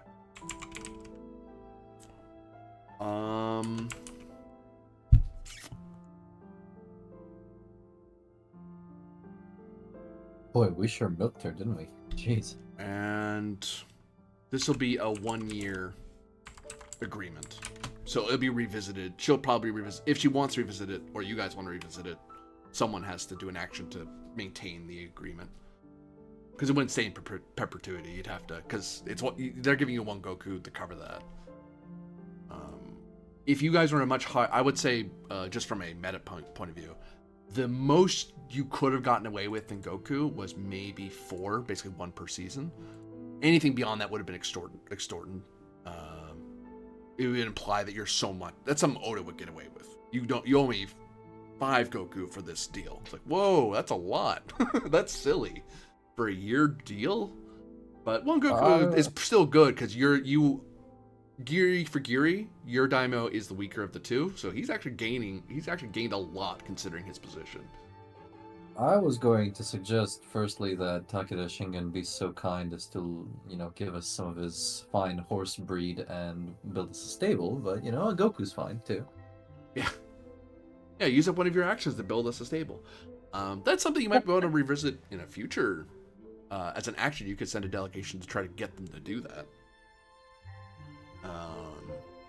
But that's a different agreement. For now, though, Takeda Kasumi has gotten what she wanted, so she retreats back to her position. One of the things you benefit now, as she shares some information, the plans of Takeda currently are to enshrine some allegiance with an alliance with the Hojo, because he wants to march against Oda. Like, he's not too concerned about going north right now. He is concerned. His intelligence does tell him that Usugi Kenshin does have ambitions to expand. Whether that's toward him or toward you, he doesn't know.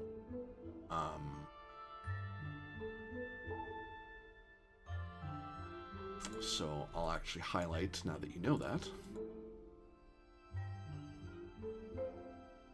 a new war score, because you now are aware of what Usugi's up to. Oh, I forgot how to spell it.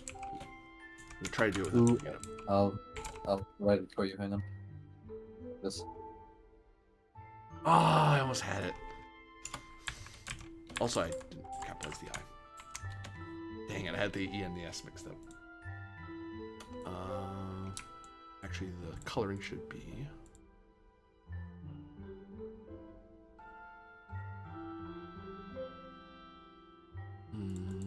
Oh, no. Back. Oh, I remember. You can make them red, make Date blue, because Date's banner is actually blue and yellow. Get over here. And who's Usugi again? Ugh. Usugi Kenshin, the warrior monk daimyo of Echigo. Okay. There we go, that looks better. Takeda's more like red and black.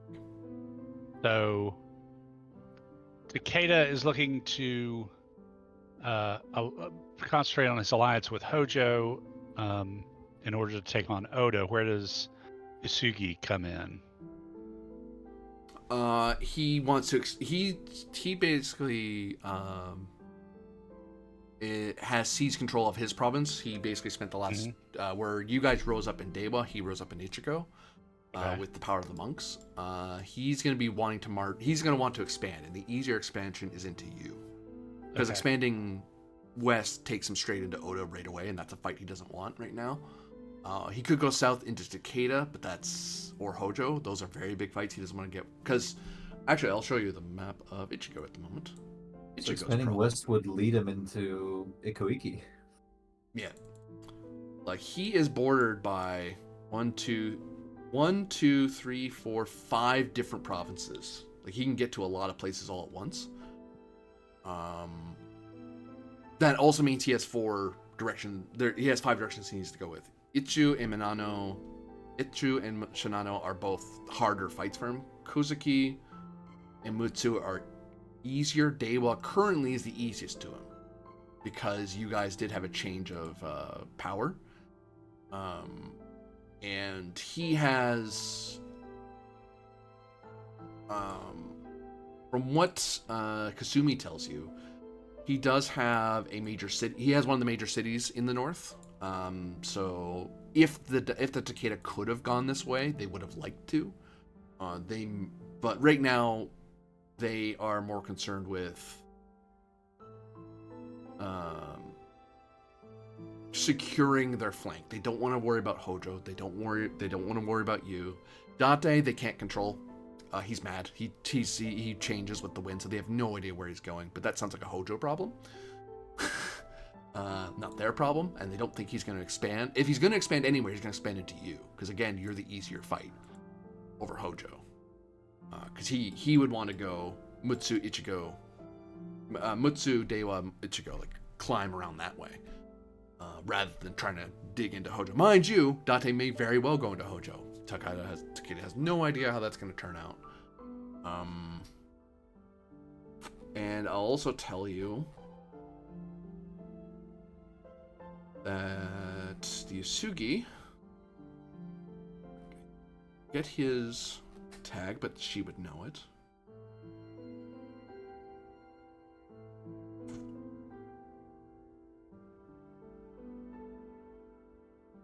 Dangerous.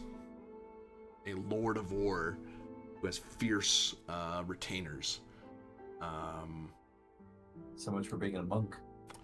Well, he believes he's divinely, charged. He has the confidence of the people, the confidence of the gods and the kami, and so on. So it's, even though Usugi doesn't have a large amount of Giri himself, like he has, I believe by this point, he already has Ichigo, and by this time, he could expand in any one of directions. He's probably not going down to Shinano Kosoki, because that gets into Takeda fighting. But there is a worry that he might anyway. He actually has very powerful holdings in his province. So he actually, for one province daimyo, he actually has a lot of resources to go to war with anybody. Like, he could go after Takeda for all they know. But they think if he's being clever about things, he might want to go at you guys. You are the easier fight between the two. Does she know that for sure? No. But hey, the war score is not. It is 1, because you're just aware that Isugi is looking at expanding, and you know who the daimyo currently is.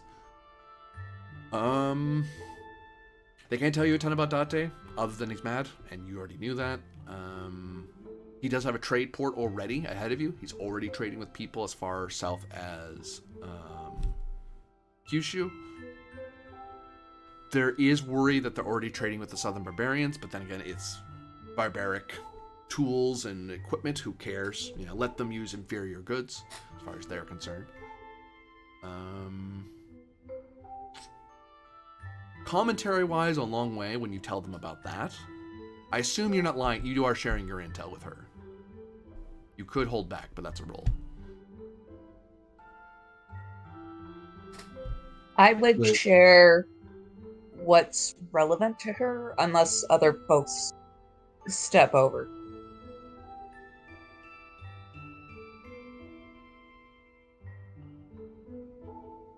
So you're not telling her about the long way issue, the Sagara issue? I would tell her about the long way. Mm-hmm. Because Sagara, are they to the south or are they to the north? They're all the way in Kyushu, on the other end of Japan. But they can get up to you guys by sea. Yeah, I would let her know about because they can access her easier than they can even access us, so. Yeah. Commentary on Long Way, that is, she's very alarmed by that, by Long Way being a threat. Because China has never really looked at Japan that way before, as a place to invade. She wonders what this Ming Long Way is up to. Like, this seems like if he's gonna go to war, it seems incredibly expensive. So right now, her war score probably just ticked up to 1 because she's aware that there's possible threat in against Japan in general. This is not a great time for this at all because the shogunate is not as strong as it thinks it is.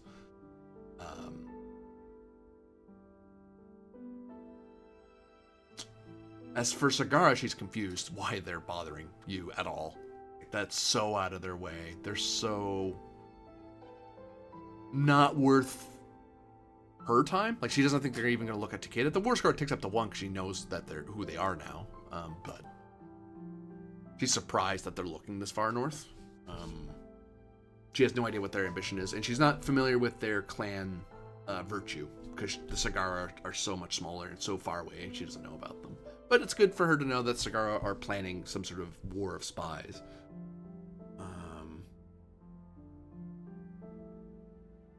But yeah, and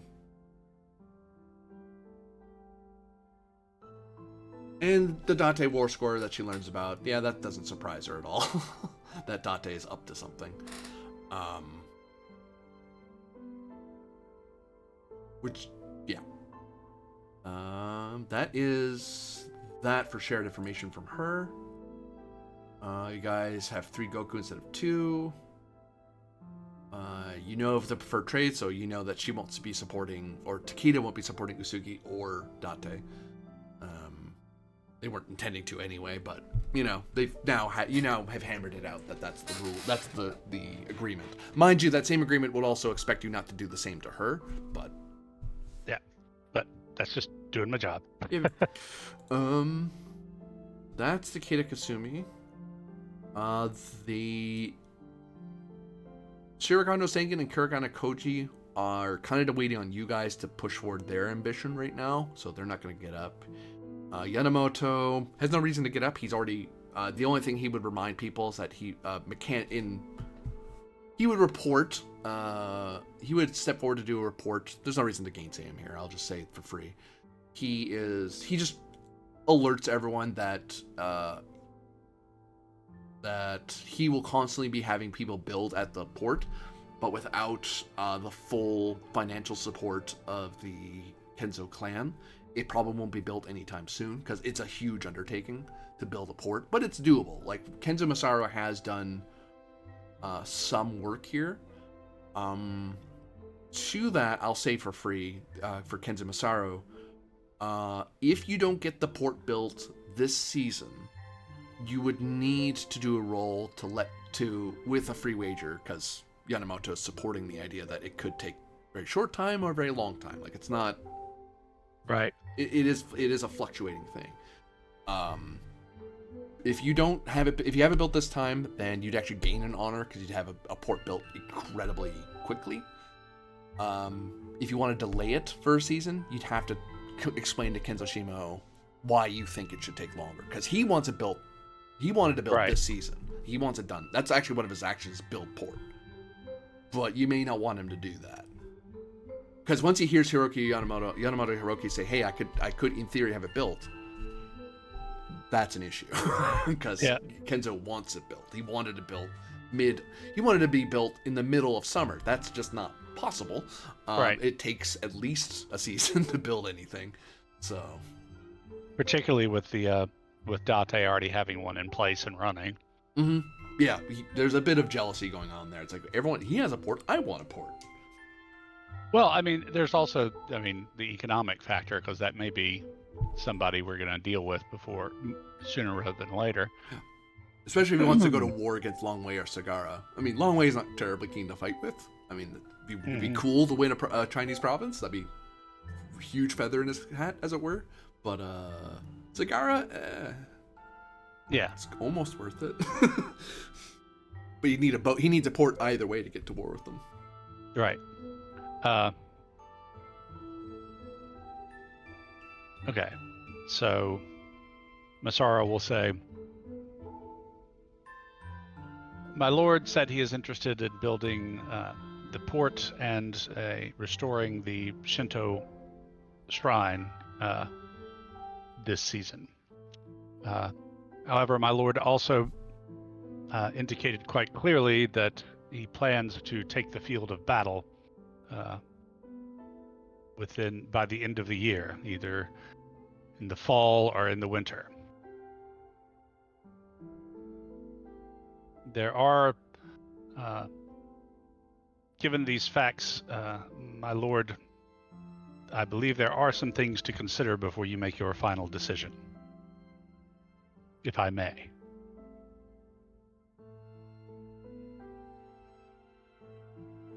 He waves you to stand before him.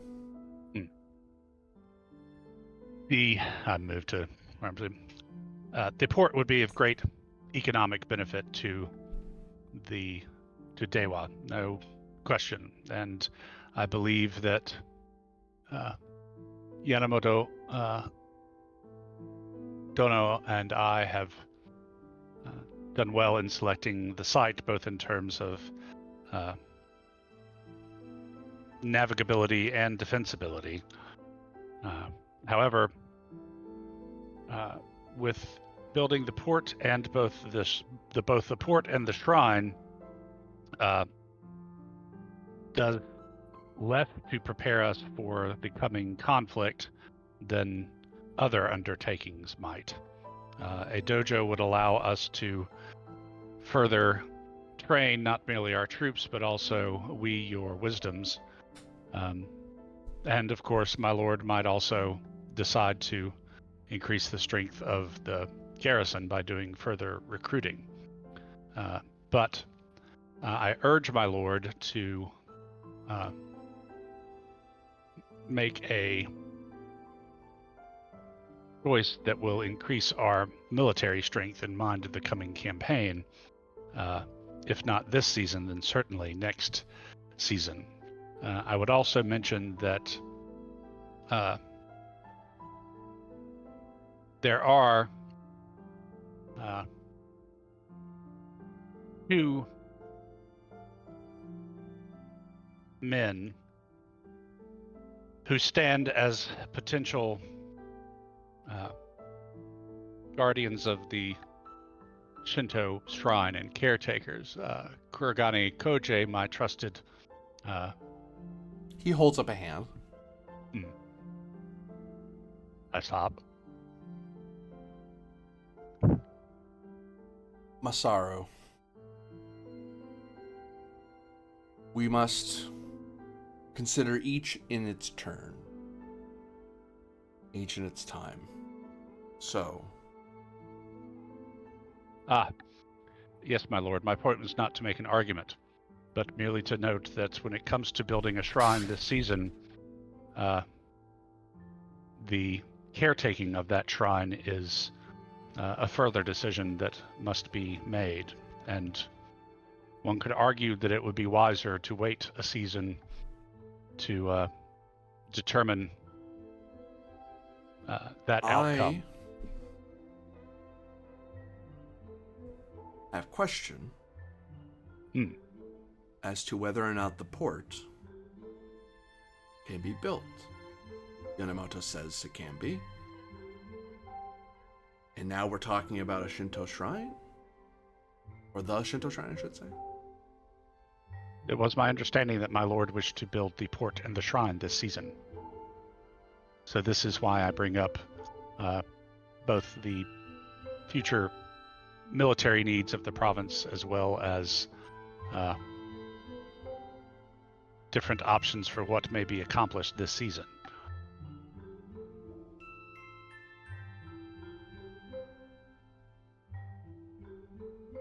So what would you be suggesting to me, Masaru?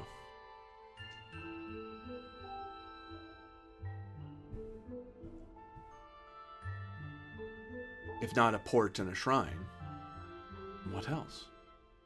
If my lord must have the shrine, then let the shrine be built.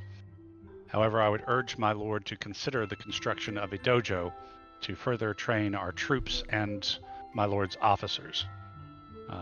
This would strengthen our position both when the time comes to fight and in the run-up to warfare that my lord plans by the end of the season. I suggest this as a simple matter of strategic planning, so that we are at the strongest we possibly can be when my lord gives the order.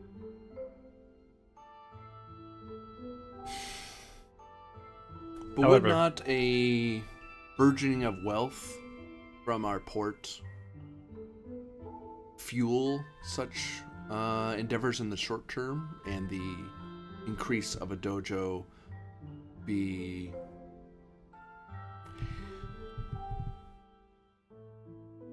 would the dojo not be more a pursuit of personal prowess over the larger wisdom that that wealth enriches armies?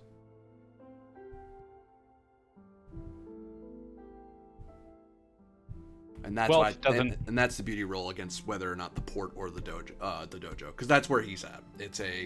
He wants money to buy for you to buy troops now, but you're telling him, well, looking more long term, the dojo's a better sale. So, Right, because we can purchase mercenaries, but I'm talking about loyal troops. yep. It's going to be opposed because he really wanted that port right now, but you're telling him to wait. I'll get his dice together here. He is being your daimyo, so his Giri kicks in, obviously. We both benefit from the aspect of samurai. We are trying to help each other out. Right. I think this is a good idea. You think it's a good idea. So that's 4. Beauty is not his weakness. It's not his strongest by any means, though. There's no way. Well, it's not his strongest now. Wisdom is one of his strongest. His other would be, but it would be that. So it's probably just 2, 3. Does this go into one of his glory reputations? Not really. He's not an economist or scholar. That's not really the issue.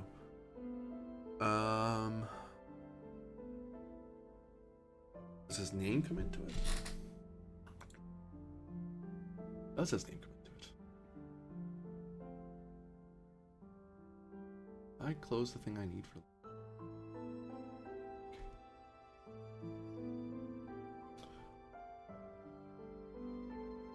Oh, right. No, it doesn't. I remember what Shima means. Actually, I'm gonna... He's at 7 currently.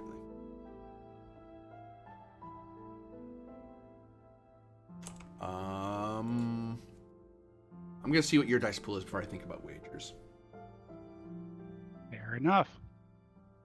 We get the same thing. Okay. We both get to see each other's dice before we even bother talking about wagers. Mine's probably not going to be as good, but let's see what I can argue for. I am going to argue for my name because I am speaking from a military perspective. Mm-hmm. And my Giri.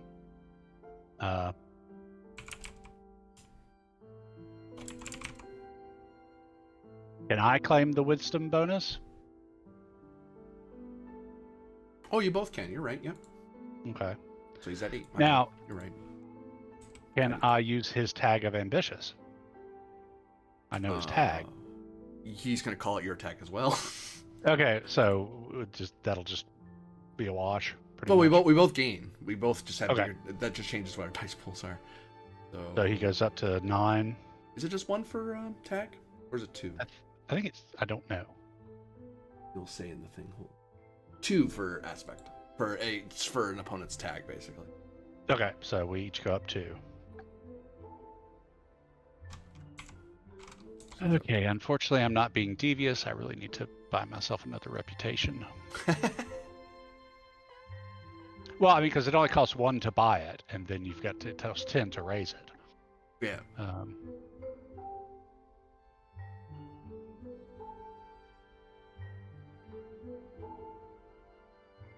I'm assuming we're both going to get the none of us is as great as all of us. Yep. Because you're trying to help each other out. You're opposing each other, but you're not. It's for the good. You both think you're doing it for the good of the clan, which you're right. These are both valid ways to go about what you're doing. All right. So I'm at 8. If you're at 8, he's willing to, out of familial he'll go down to 8 to meet you. He'll wager 2, basically. Okay. If you wager more, he'll wager more because he's trying to stay even with you. Okay, yeah. Same for the same familial honor. I will stick with 8, and I'm just going to roll 8. So that basically comes down to whoever's total is higher, if I'm Yep. understanding. And if neither of us get 10, then the narrator gets to add an extra problem. I mean, him winning or you not getting a 10 are both Right. bad. So Yeah. So, all right. So here goes me. 33, not terrible, but not great. 27. sorry. Well, I'm gonna take that roll because those were d8s, not d6s. So he still loses. That's true.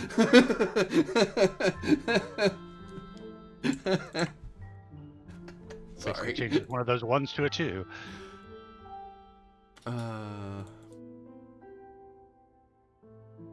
I just had 8 stuck in my brain, I guess. Okay. But yeah, no, you win. Yeah, and so basically, he gets one of the things he wants, the shrine. I get one of the things that we wanted, the dojo, and we also wanted the shrine. So, Well, you can get the dojo, or you can get the dojo. I'm gonna get the dojo. As to what happens with the shrine, that's a different problem. Yeah, fair enough. But yeah, no, you discuss, you argue, but it's in a very like, I think this is a better idea. No, I think this is a better idea. It's like, Yeah, we're okay. arguing from the standpoint, okay, what's going to serve our ambition the best as for our family. Yeah. You want us to go to war, you're going to want us to be a little bit better than we are now, pal. Yeah, because either he gets money to have better troops, or he has a dojo that makes his 3 wisdoms better. Yeah. Which that's still in the same direction. That's why it wasn't an opposed, like, hostile role. It's like, no. These both get him in the direction. Right. He wants a dojo eventually anyway. He just wasn't thinking now. Right. And you won't lose honor over the port because you made a roll to excuse why it's not being built now. You're building a dojo now. It's like, okay, fine. So, where do you want the dojo to be built on the map?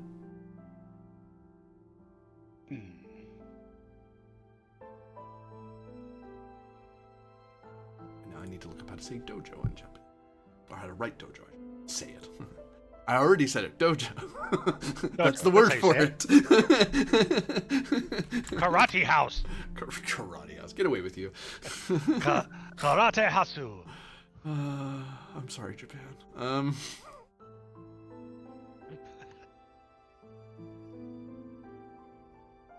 But yeah. Let me see. The dojo does something else too. That might affect where I want it to be built.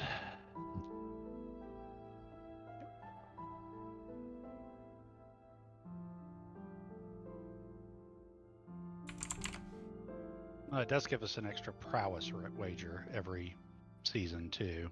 Good to keep in our back pocket.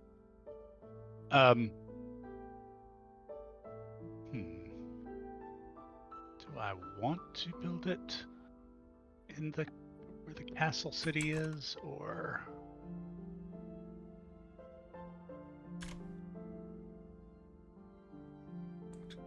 I just so I have. And find the legend, so.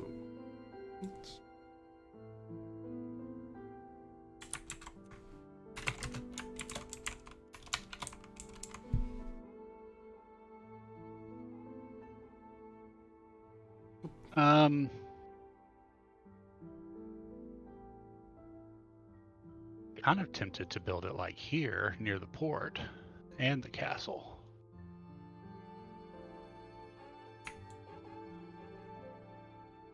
Yeah. So basically built at the end of that road, so as you pass through the bridge, there'll be the port on, as you cross, you can either go to the port town or there's a dojo house right there. Yeah. Who's responsible for that holding?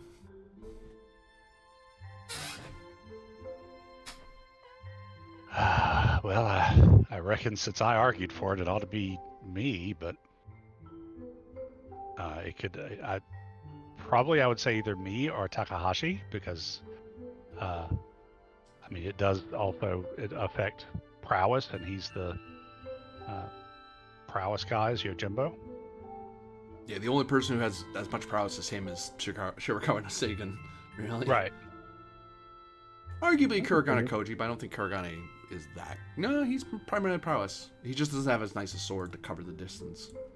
Yeah. So you have 3 qualified, plus the sumo guy who technically could run a dojo in an unarmed sense. Yeah, that's fair. Sumo guy's gonna go to sumo school by the end of the year. We basically agreed on that. Don't worry. What was our? We did a garrison and a spy action last time, so the garrison is probably already under my belt. It is. So I would say let's go, Takahashi. Why don't you take the dojo? Because that way I'm not acquiring too much internal power at once. Because I'm probably gonna go for the port next time. Yeah, it's delusions of grandeur from our general. Oh, I am the younger brother. I'll take the dojo then. Okay. Alright.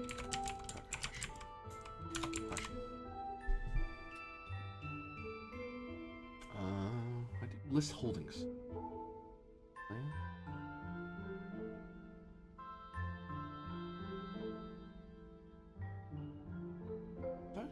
I don't. But we know. That's why it's on the map. Dojo being built means your samurai gain number bonus prowess ragers per season. So, edit. You now have. Actually, just separate those. No, I'll put it there because the order we got it. 1 prowess wager. Super important for fights because extra wages is how you do extra damage to people. Yeah. And that's a shared one. There's only 1 for all 3 of you until the dojo's improved. Its second benefit, it provides a free season action for the sole purpose of the self-improvement season action. So that means you guys can. That's what I wanted to. 1 free self-improvement season action. You guys want to resolve that now, so you guys kind of figure out once the dojo's built who's going to go there to train. Yeah, I think we already decided that would be Yeiko this first time. Okay. But didn't we? Am I wrong? No, I'm laughing. No, I think so. I was laughing because it's like, okay, we're gonna find this dojo to make ourselves better fighters, and we're gonna have a high prowess person. Who's the first person who's gonna spend the last of summer training there? Lady Yeiko. It's like, what? What's going on here? Oh, don't worry. There's a bunch of friends she has that they all need to learn how to defend themselves a little bit. Don't worry about them. Don't worry about the clothes they're wearing. It's just really hot. It's a trial by fire, and who better to do it than a lady? Yeah. I mean, Shimotono Shimotono will know the value of doing this for his spy master. Yeah. Yes. Like, oh yeah, don't worry. All the lady and all the ladies and the servants they'll try out the dojo for a bit, just to make sure. We'll try on low stakes. These are all actually spies we're training. Oh. Yeah. Even the great Sun Tzu, demonstrated his theories by training the royal women of the imperial court. Mm-hmm. So, student of Sun Tzu, coming to the rescue. So, is there anything special about that other than it just goes up? I think it just raises. I think it just straight increases your Giri by 1. Well, you can do your Giri, or you can add an aspect. Ooh. Yes. So I think in this case, though, I think I will raise my Giri just because being able to Because that gives me, anytime my deity is invoked, it gives me an extra bonus die. Oh, And that's also, it gives me an extra use of my Spy Master ability. So it's just super useful to have a higher deity right now.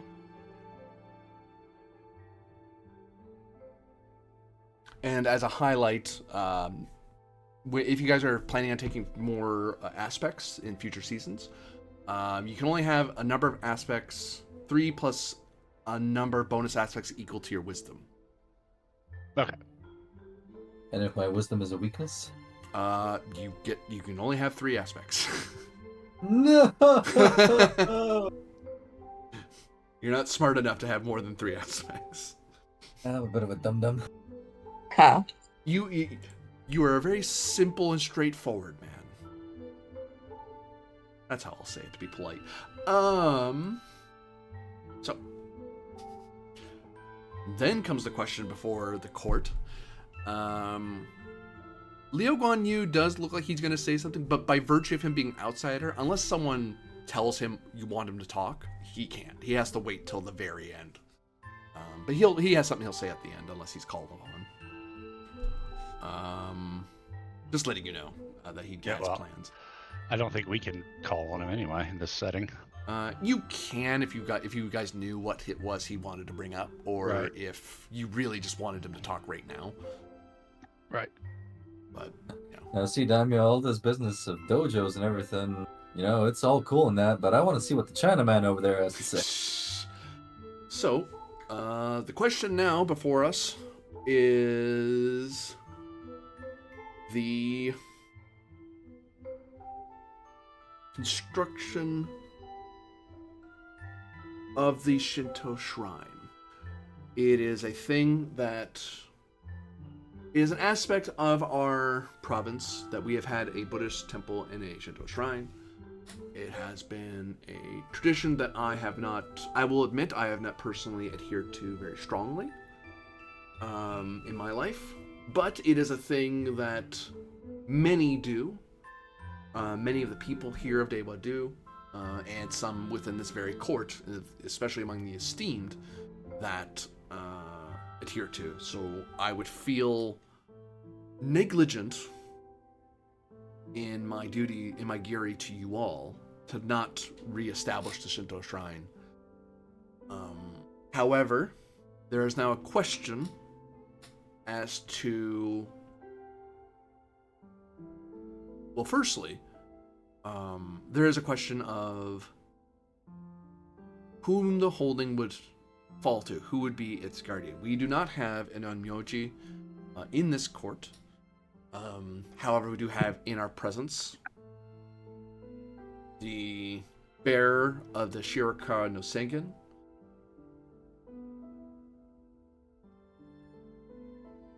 There.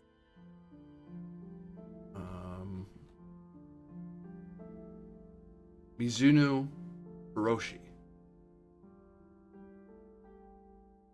And I'm going to change the guy's listed name now because he's actually been acknowledged.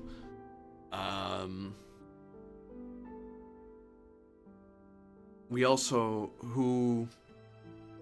in him, we have one who has been tending to the shrine and guarding the shrine and the sacred paths that lead through the mountains, of which he has shared with me, as witnessed by Ryusuke Takahashi and the Lady Eiko. You notice Kirigane Koji, all of you see that Kirigane Koji does bristle a bit. You get the feeling he would have, if he hadn't been calmed down earlier, he would have blown up just now. He is restraining himself because Kenzo Masaru said to. But he looks irritated that he's being brought up. One, he's being brought up first as a contender, but also, who the hell's Mizuno Hiroshi? And then that's when all of you kind of feel the tag of Mizuno Hiroshi is that he is a Ronin. So his glory and honor and all that is basically zero. He has very few. This is the only path to honor for him, is to serve Kenzo Shimo.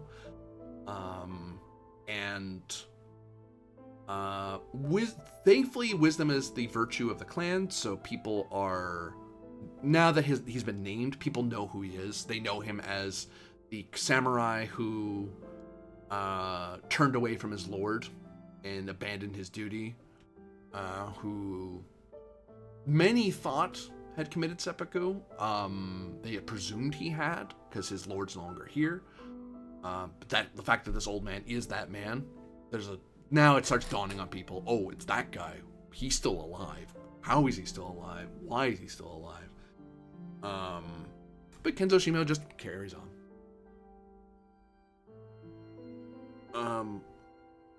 I have witnessed Ryosuke Takahashi test his prowess, and I do not find it wanting in any respect. I have heard from the venerable Mizono Hiroshi his path to seek redemption and his way. However, I do acknowledge that the Kurogane clan has tended to that shrine for many generations. But there have been questions to the fate of Kurogane in these lands. He holds up a hand at Koji and looks surprised that Koji isn't standing up. Like, he expected Koji to stand up right there and say something, and because he doesn't know Masaru got him to calm down. He's like, oh, puts his hand back down. He nods at Koji, kind of acknowledging, if not to the whole court, at least to him, good on you for restraining yourself. Koji kind of nods at him, and there's that, for that split second, the three of you see that spark of rivalry between them. These are two, Koji Kurogane easily could have been the daimyo here instead of Kenzo Shimo. Like, fate just happened to turn Kenzo's way. And they both kind of, there is that tension that everyone feels, but because no one's shouting, no one's pulling swords, it just kind of simmers into the background. If they were both prowess virtue, they probably would fight each other. Right now, it's a wisdom person versus a prowess person, and they're acknowledging their rivalry. Kenzo then looks around. Lady Eiko, I'll point out to you that Takeda Kasumi caught that. There's no way she didn't notice that. What? Gotcha. Kenzo Shimo looks to Ryosuke Takahashi, Lady Eiko, and Kenzo Masaru each. So you can see that I have a problem. I have a dilemma with some suggestion, he nods at Takahashi and Eiko, that perhaps Kurogane Koji can prove his loyalty in war. And by that, holding could be trusted upon him. But I would look to my esteemed relative, Kenzo Masaru, that I understand that they were... I do not want to infringe too harsh upon your giri that you hold with Kurogane Koji. So, I wonder what your thoughts are on the matter. Masaru will bow. I thank my lord for his thoughtfulness to my humble honor. Since we met in the snows by the Shinto shrine with which we speak, where Kurogane Koji Dono had been tending to it as best as he was able from his position.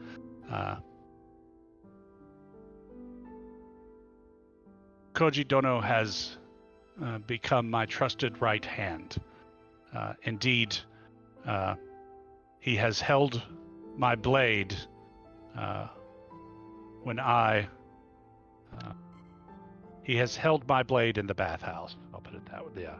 Well, that doesn't sound good. Yes. I entrusted my sword to him when I was at my most vulnerable. Yeah, I mean, there's no good way to say it. Oh, the innuendo's off the charts. Yeah, I know.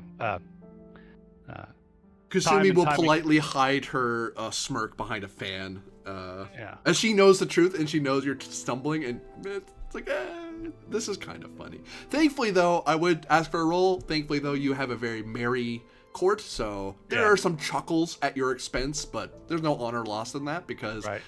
look, things are going to be said, and people are going to find things funny here. Right.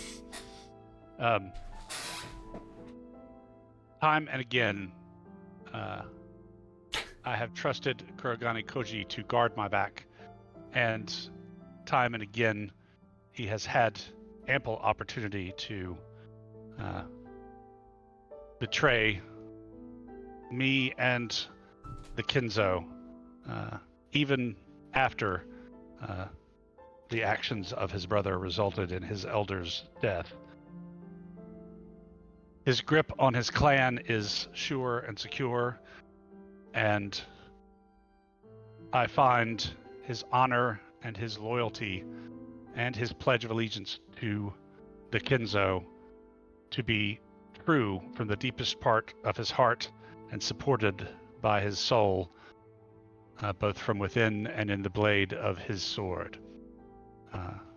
To such extent do I trust and hold Kurogane Kojo Dono in high esteem and honor that I place his name at the forefront of consideration for stewardship of the shrine, to the degree that should at any point his clan, or should at any point my discernment of his character prove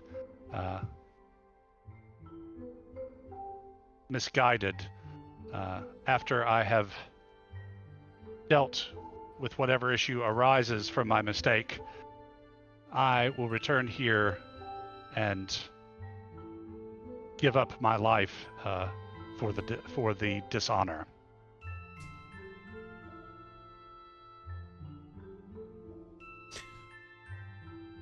Mizuno Hiroshi listens intently. He actually doesn't turn to look at you as you speak. He's looking kind of forward. He's kind of almost in a meditative trance, looking a little bit ahead of himself in the floor. You can almost see him pale a little, like a bit of life is leaving him, as it seems his connection to the material world is beginning to become more distant from your arguments. But he doesn't say anything. He doesn't feel it's his place to argue with you. He knows he's a Ronin, so he knows his voice has to live on through somebody else, unless he's actually acknowledged. Kenzo Shimo sees this, but doesn't say anything to him, because he knows that's a very awkward position to put a Ronin into. And also, the person who said it was a relative of his, so right. There's a sense of wanting to even at this point, to remain a united front in some regard. He could overtalk you there, Masaru, but he's not. At the moment, he doesn't directly. Instead, he looks to Ryosuke Takahashi and Yeiko and says, well, that is that part of the dilemma that Kenzo Masaru has risen. I mean, we have a loyal clan with a ancestral call and claim. So, what say you two on the matter? Do you wish for my honest and unfiltered opinion, my lord? I don't think I could expect much else, Ryosuke. You say that they have, how did you put it, an ancestral claim? Did this same ancestral claim give them the right to plunder their own lands?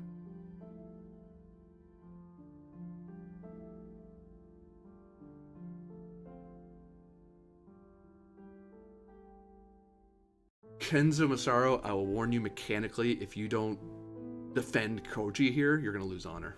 Because Koji has to shut up. He can't say anything because he says anything, he loses honor. Yeah, I didn't know if Takahashi was finished, honestly. Oh, he can keep. No, I am. No, I am. Okay. What my good friend Takahashi Dono calls plundering at the time, some in our province would have called mere survival. And indeed, I saw with my own eyes the concern that Kuragane Koji Dono had for the people under his command and in his care. In fact, those were paramount in his mind and heart when we first met one another.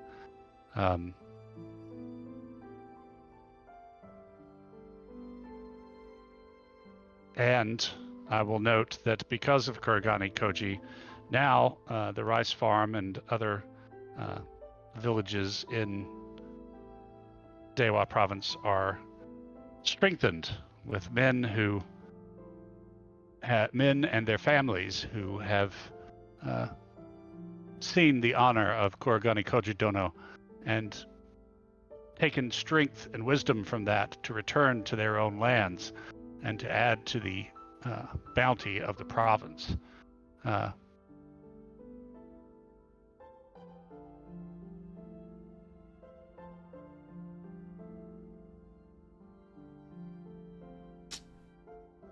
During the conflict between the Kuragane and the Kinzo for control of Dewa, we all know that the province and its people suffered. Kinzo Tono has taken great strides to restore the province to its former prosperity and the people to health and well-being. But in such a conflict, both sides were known to engage in liberation of the other's supplies and personnel, as it were. There is no dishonor here, and certainly great honor in Kuragane Koji Dono's choices that he made when the force of Kinzo Tono, under my command, confronted him. He is loyal, and his family is loyal under his leadership. I'll loudly cough at that. Oh, my apologies, Masaru Dono. Perhaps, if I may be so blunt as to remind you of the events which transpired on the passing of spring. Ah, you mean when Kuragane Koji, Lady Yako, and I journeyed into the mountains and ultimately broke up a strange and powerful criminal clique that had taken over one of the primary routes into our domain and brought a watchtower under our supervision and domain? Yes, I appreciate you bringing that up. Kuragane Koji was of great assistance. Be as coy as you wish. You and I both know that although Kuragane Koji was not directly involved, his brother drew a poisoned dagger, slew one of my guardsmen, and rushed for our diamond. Oh, I honestly, the player wasn't remembering what the hell you were talking about there, or when that happened. Wasn't the passing of spring, if I recall. Doesn't matter. So, you speak to that incident, and no one can deny that this was an unfortunate occurrence and does not bring any honor, unfortunately, to the memory of Kuragane Koji's brother. However, I too was present when that happened, and while it was perhaps a rash and ill-considered response, Kuragane, what was the brother's name? Forgotten by history. Mm-hmm. Yeah. Okay. The brother. Yeah. Stories The will brother- remember him as the brother, as his name was so ill-remembered. Much to Koji's annoyance, but that's what you get for The having a brother brother- isn't that impressive. the brother reacted as some Bushi would think appropriate to the besmirchment of his family's name by foreigners in the form of Meng Longwei. It was an inappropriate reaction with an inappropriate weapon, but it was, I believe, someone as fiery passionate as you yourself can agree, a reaction to a provocation. And let us be clear that Kuragani, the brother, was not as well regarded by his clan and the people as is Kuragani Koji. The clan is far more secure, far more loyal to Dewa and to Kinzo under Kuragani Koji than it was under his brother. And I look down and go, I apologize, Koji Dono, but it is true. You are the better leader for your family. You see in his eyes, he nods at you, and he looks like he wants to add something. Like he wants to say something to you, but he waits to see if you let him speak to you. He's obviously trying not to say at Takahashi Right. or Shimo. I nod. Kenzo Masaru Dono,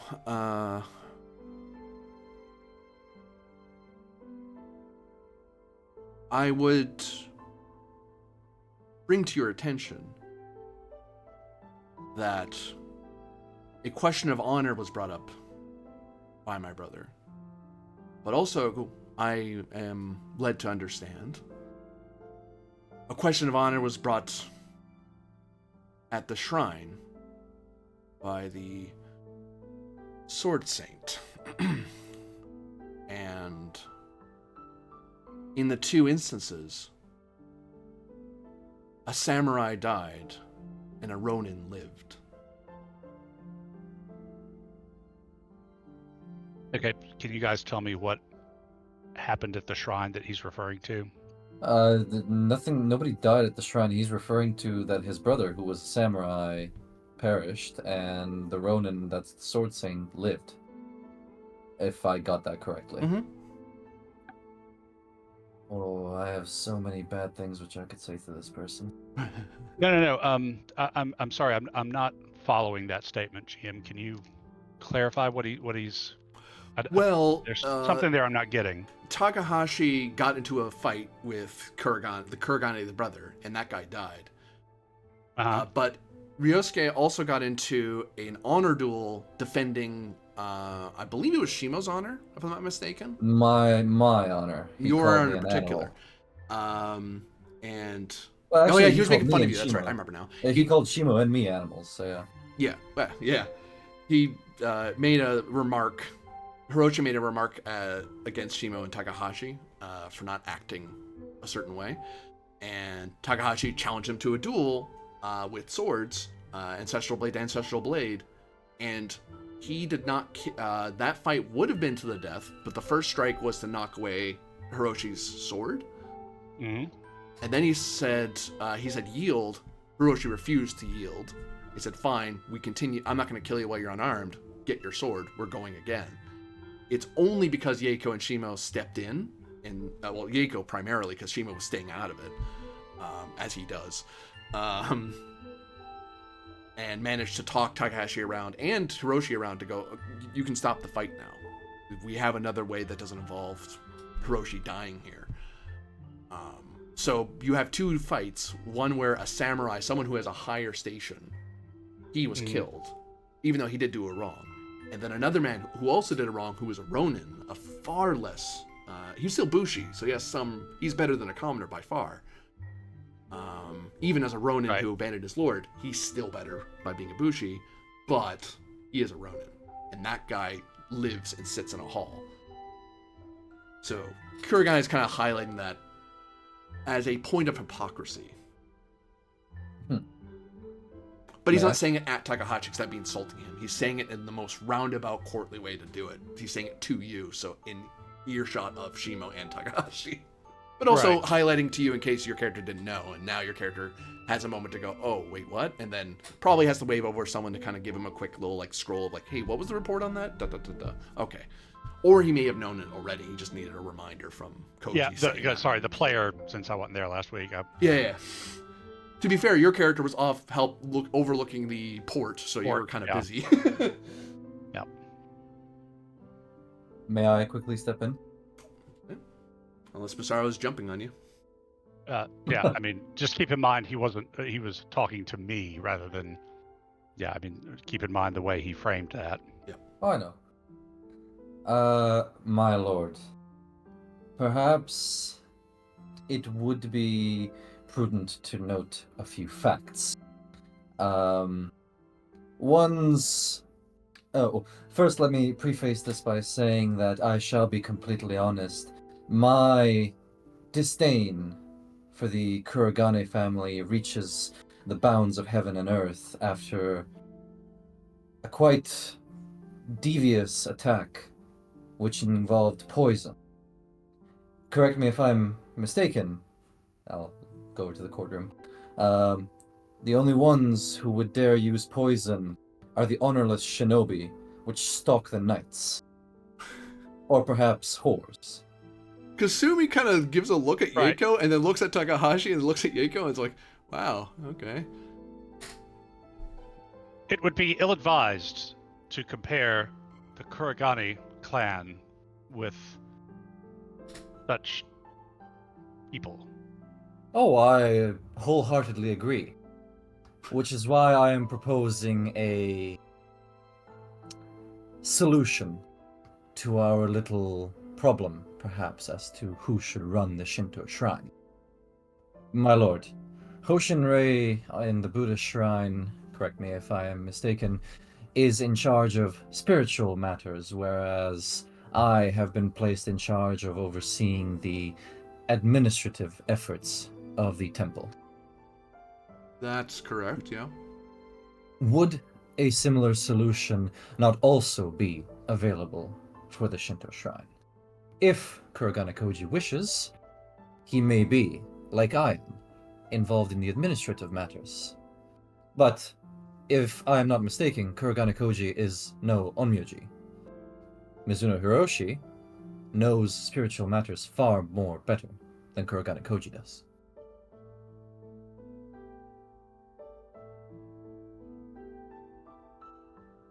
The purpose of a shrine is, of course, to serve the spiritual well-being of the people of the province. And administrative duties are important. However, to place a Ronin in a position that could be seen as having authority over a Bushi is... Oh, quick correction. Ronin is still Bushi. over a... how do you differentiate? I mean, 'cause One's a they're both Ronin, one's a samurai. Yeah, okay. That's Technically, what I'm technically your wondering. Ashigaru is also Bushi, but they're lower than Right. both of you. Yeah, to place a Ronin in the position of that could be seen as a position of authority over a samurai is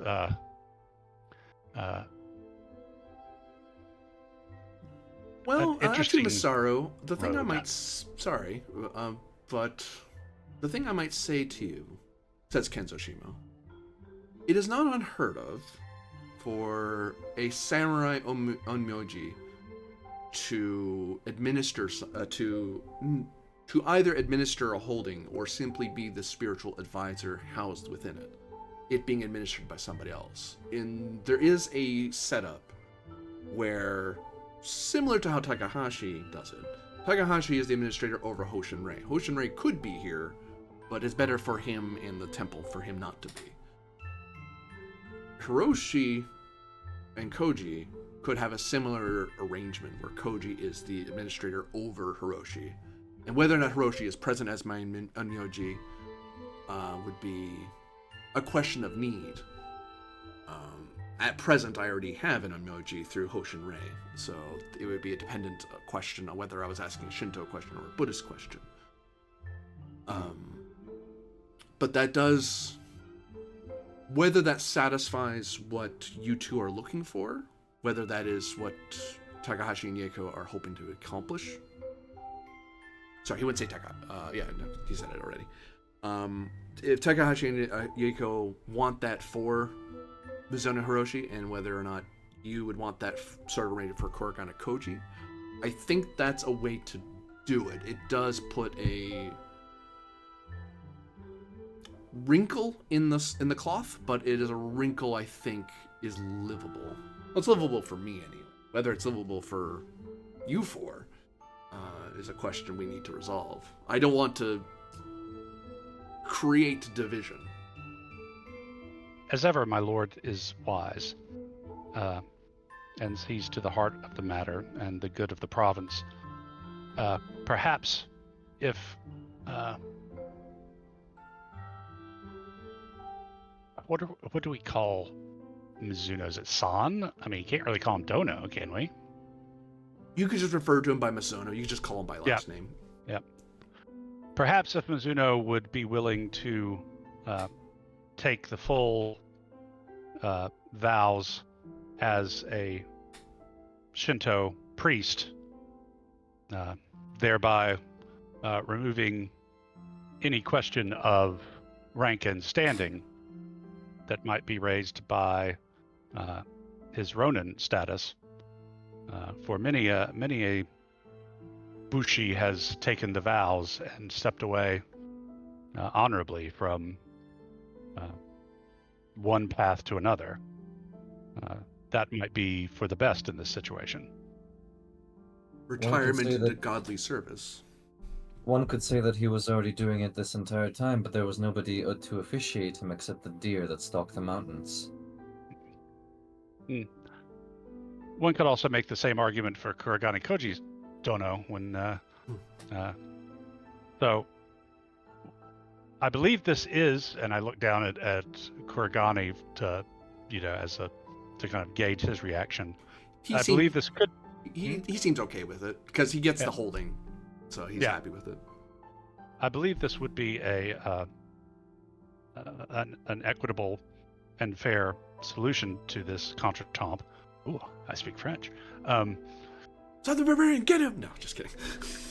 Kill him! Sorry, I read one French book. Oh my God, no! Do I look like I'm from Lisbon? This ain't. Where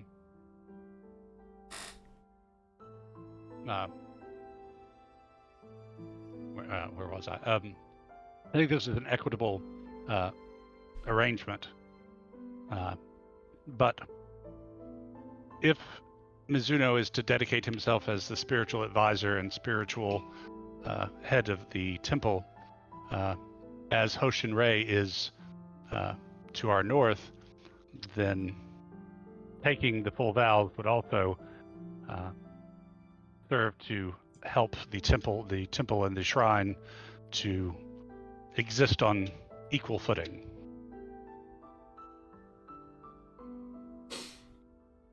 I'm kind of like trying to very politely say, okay, this does work, but Mizuno should take the vows, and that way we don't have to deal with the fact that we put a Ronin there. Yeah, because you'd be elevating a Ronin into samurai, which is a huge key for him, but yeah, you are kind of you're making him sidestep into clergy rather into staying as a Bushi, which is fine. There's no shame for a Bushi, especially an elderly Bushi to become religious. Yeah. Hell, shoguns do it. Right. This is agreeable to me. I think it makes sense. Does the Sword Saint find this equitable? He finally looks up. He looks up at Kuragane Koji. Koji gives him a glare, which just blows right by Mizuno. For his virtue is that of courage, so even though he's surrounded by people who clearly outrank him, that doesn't perturb him at all. Which irritates Koji, but again, he was told to calm down, so he's calm, but it's clear he doesn't like the guy, and Hiroshi doesn't care. He looks away from him, because he's not the one he's talking to. He does kind of shimmy a little bit, so he's a little easier to see. He turns and he bows at Takahashi. And then he turns and bows to Shimo.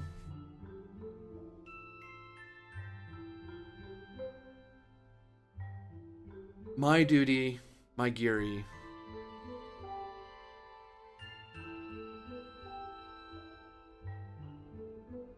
drift. My Giri has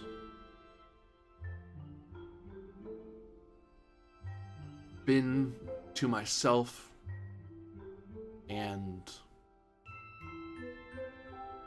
to the Kami. I know not if I am worthy to step forth and proclaim myself a priest. But if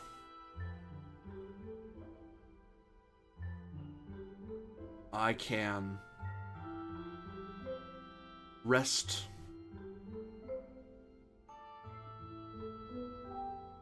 in service to the Kami, if I can enshrine the Shiraka no Sengen and work toward its Giri to us all,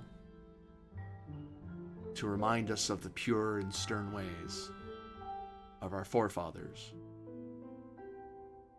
then though I may be rightfully looked down upon here, I would expect the same from other priests in my junior role as a Shinto Enmoji to the Kenzo. Whether, if that is to Kurigana Dono, sorry, he would say Kurigana-sama, to Kurigana-sama, in service to Kenzo-sama,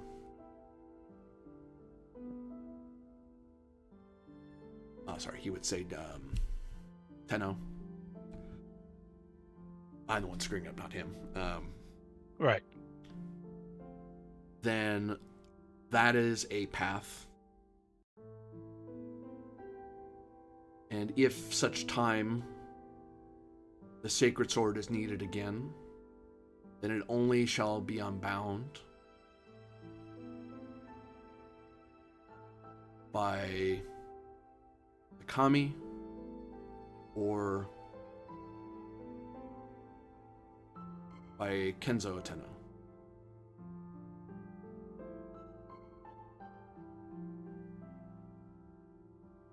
I can live with this.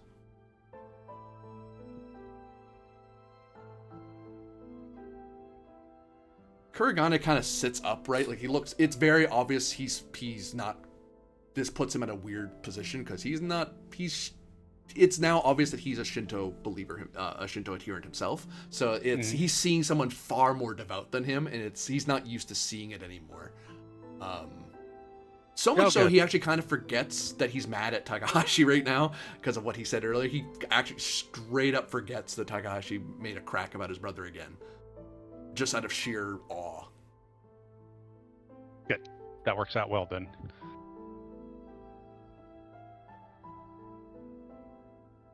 Shimo just kind of gives him a wave, like, you can go back now. And Hiroshi very gently eases himself back into place. Yeiko, you can kind of see Kasumi kind of, she's hiding her face behind her fan, but you're right next to her, so she kind of tisks behind her, like clicks her tongue a little bit very quietly, but you're right next to her. Free tip, free wager there on, as a Unwa bond, that would have been very nice to turn him and make him an annoyance, and now it's obvious he's not worth approaching. Unless she can approach him from a religious point of view, Hiroshi's worthless to her. Which irritates her. It's like, well, damn. That would have been useful, but oh well.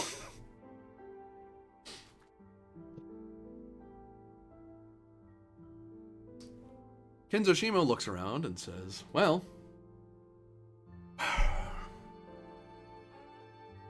Ryosuke, Yeiko, Masaru, this arrangement seems to be most harmonious, yes? Unless there's a fault I'm not seeing. No, my lord. And furthermore, I agree. propose we split half a deer and roast it on a spit to celebrate. Hiroshi shimmies a little bit uncomfortably, but he stays quiet. Shimo laughs. Yes, I believe you have once again seen through to the heart of the matter and solved the issue. However, my lord, there is one final matter on this point. I will call upon a beauty roll. There's no opposition here because you guys aren't opposing each other. But there's a risk that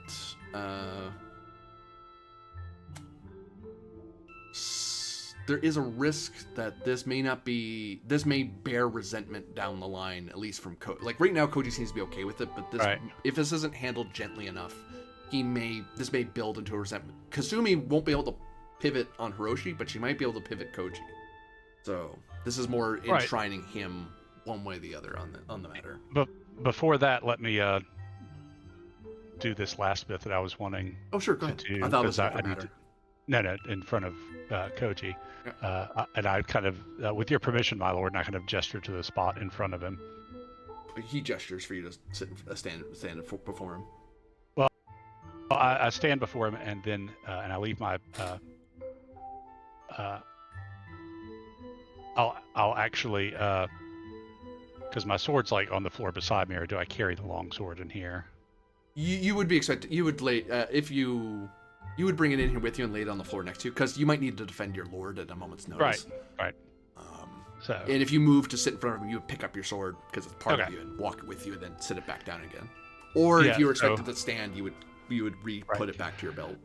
So like I kneel and then do the full kneeling bow to him as daimyo, and then I gesture to a servant, which I've arranged earlier, who brings a very kind of ornate wakizashi to me, and then still kneeling, I hold it up and offer it to Shimo, and say, as proof and seal of my promise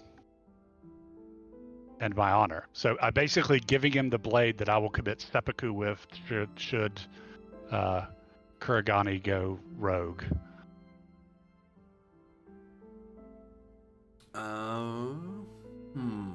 I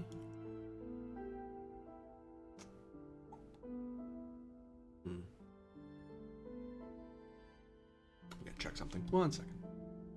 Yeah, because that's basically my promise. If Kuragane breaks faith, then I will take care of him, and then I will come back and commit seppuku. I will let you shift the roll to courage, and because you are offering you're putting a lot of your faith into Kuragane, and that is a lot to ask of any person or to ask of yourself. And whether you're able to push that so faithfully is up to that. I will give you a free wager because this is something that even if Masaru faltered at all, or gave any twinge, or didn't, Shimo is family, so he'll be able to kind of like, oh, I get what you're doing. Or, you know what, I'm not going to be so picky about language, whatever. Oh, what did I say wrong? No, nothing. That's just it. The courage roll is just to see if your character is able to say it steel-faced, steel-eyed, steady hand. Okay. Because you are offering your life for someone you've only just met. That's a lot that you're on. So it's whether or not you falter. Oh, we've known each other for 6 months, and in samurai circles, that's a bromance right there. Yeah. Well, you did imply that you are kind of, romantically involved. But, yes, that's because the player doesn't know Japanese and how to talk half the time. Yeah. Although, whatever. Swords in the bathhouse. Anyway, Now let's do a little sword fighting here and there. Nothing wrong with that. So, Right. So We're building it forward. We got to practice docking. God. So so there's a free wager if you get this. There's no opposed roll. This is just this changes the roll to convince Kuragane. You've changed it from beauty into courage because the courage if your courage goes through and you want it and you say it, it convinces Koji over. Like it smooths him over. You're smoothing over his honor. That's kind of what would flip him. I was thinking more about the beauty of how that arrangement was going, but you're kind of throwing in your lot with Koji now, which that would smooth them over just as well. Okay. So, courage at least gives me 2 off the bat. Call him by name, Commander/Victory. Yep. Okay. And then I'm going to give you guys an honor here because Masaru is going above and beyond what he needed to do. He's doing more than he needed, and that's a good thing. You're risking your life for someone. I'm actually not going to try and call on wisdom because this is honestly, while very honorable and very samurai, is not terribly wise. I don't think. Because if a hostile spy master flipped him, that would get 2 for 1. Yeah. None of us is as great as all of us because I am. Yeah. We should put this down on like a contract. If he flips due to the influence of Takeda Spy Masters, no go. Deals off. Oh. Okay, so I'm at 8, so I'm going to wager 3 and roll 5. Yep.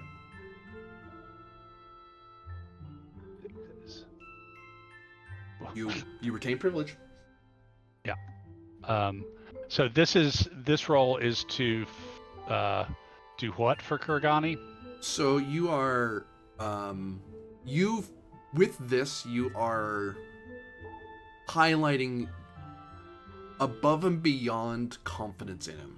You're willing to commit seppuku if it's a reminder of your Giri to Kuragane, but also it will harden the Giri that Kuragane has for you. Right. Because he now is responsible for you in the same way you're responsible for him, in a far more deep and meaningful way, which not only looks good, makes Kuragane look good, but it also proves to Shimo, you're not just playing courtly games here. It's like, no, I'm going old school samurai about this. He's my guy.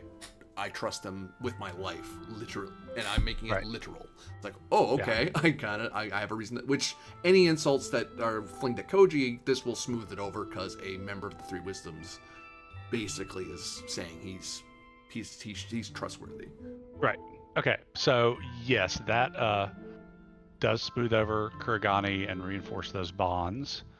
That'll be the privilege, and then I'll spend this for that. This act also cements his loyalty to the Kenzo, because not only is Masaru offering that, but Kenzo Shimo as daimyo is accepting it, and by accepting Kenzo's Masaru's life, he's also accepting Koji's life, and Shimo would know that. Okay, so that reinforces his loyalty, and I think I'm just going to take the other 2 as glory. Yeiko, you get another tisk from Kasumi. Damn it. So much for coming to this meeting gaining anything. God, what has she gotten so far? Non-aggression treaty. Woo! She lost money, she's gotten some intelligence, and she has no one to flip here. Awesome. Great day. Well, if I could ruin her day as well as accomplishing some of my goals, great day. Yeah. I'm not her fan.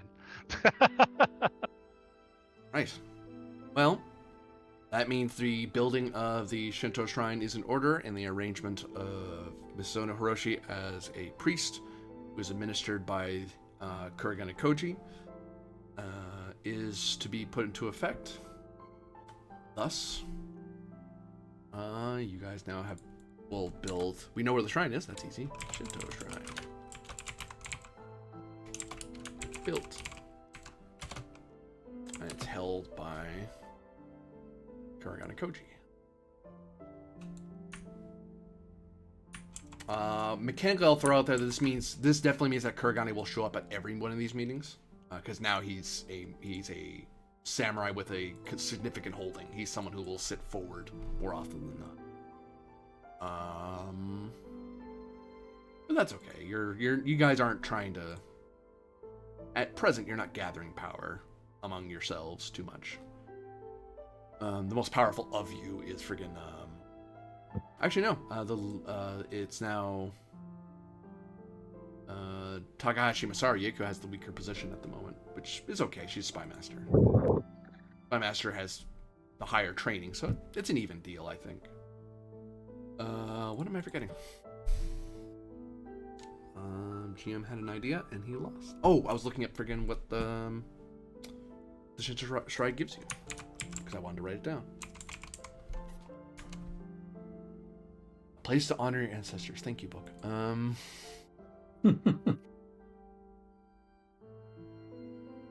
Mr. Wick, your book strikes again. Yeah. So, one thing to note as well, that even though other Shinto priests may or may not respect the Mizuno, it doesn't matter, because Shinto is very disorganized that way. It's decentralized a lot, so his authority exists within the bounds of the temple, and his opinion is taken very seriously. In a sense, he does still have authority over all of you, in the sense that he has religious knowledge and access to the gods that you don't.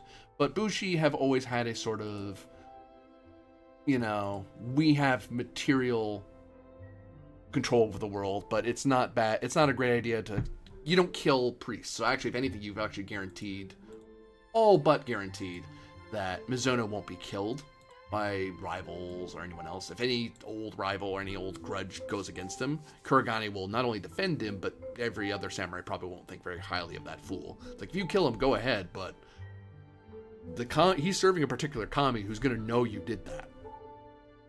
That doesn't seem very wise. You don't seem like a smart person.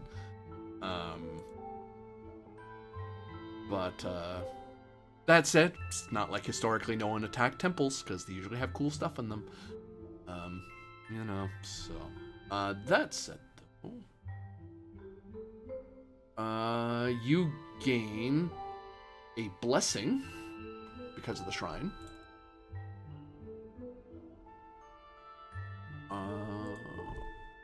So one blessing.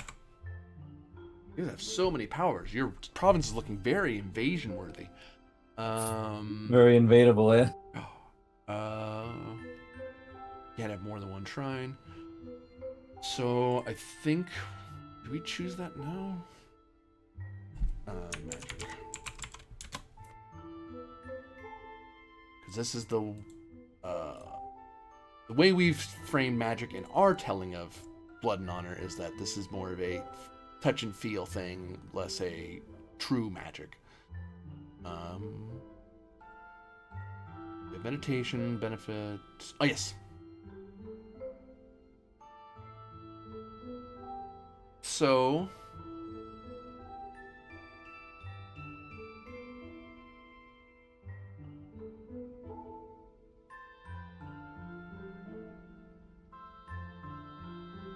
I don't know if the blessing fires unless you go there. That's actually the question I'm having. I don't think if blessing happens automatically or not.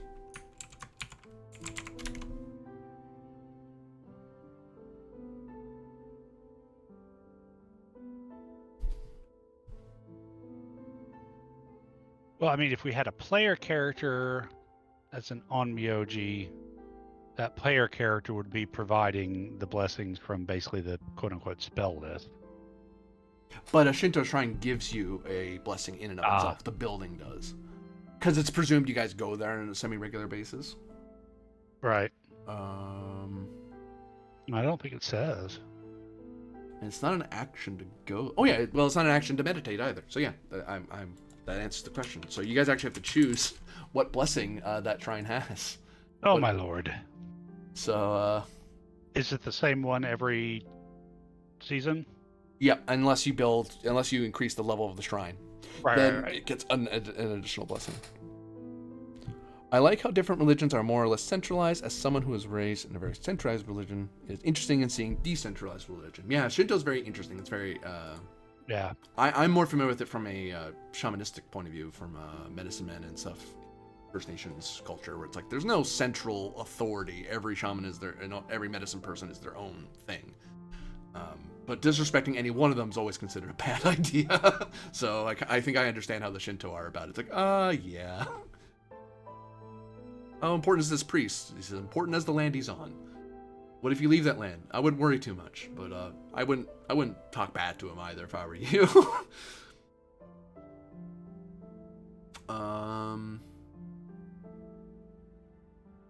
Oh, actually, you can change that blessing to different things each season, because you benefit from that blessing for the season. So this would be benefiting. This blessing would happen to you guys for the duration of autumn.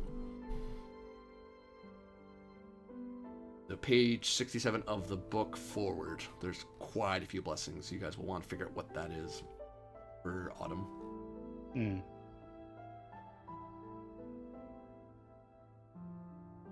Because in essence, Mizono will probably say that blessing to people, and that's what he'll be praying for at the shrine.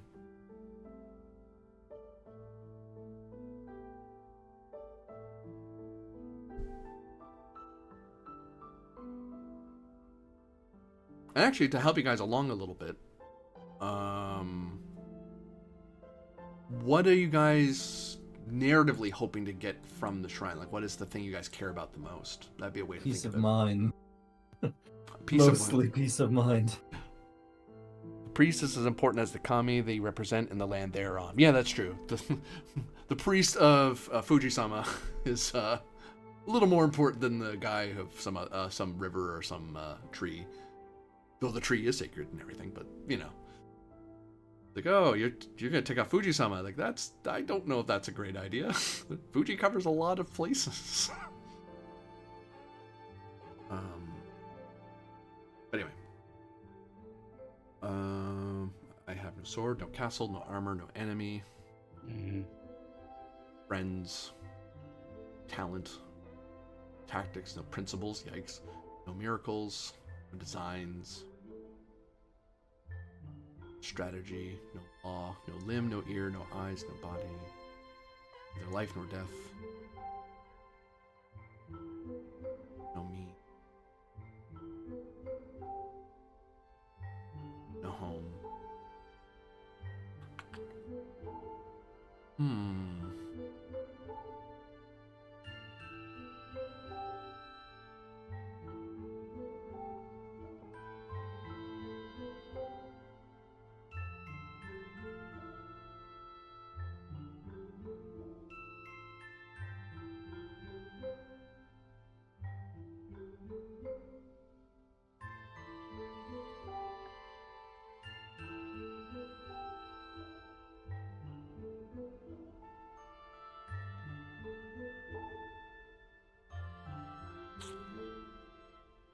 A lot of canceling wagers here and there.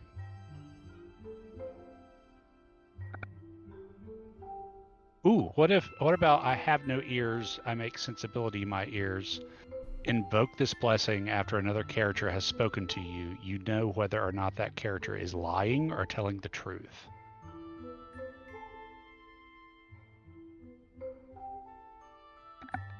That could be a good one. Actually, before we decide on the blessing, I just realized you may want to decide what you're doing for the next season. Because your blessing will help fuel what you're doing in the next season anyway. Yeah, that is a good one though. I just realized. Wait, you could choose this after realizing what you're gonna do. What else was Shinto Shrine? I think, is that all it does? It gives a blessing and something else. Or is it just that? Usually they give 2 thingies. Yeah.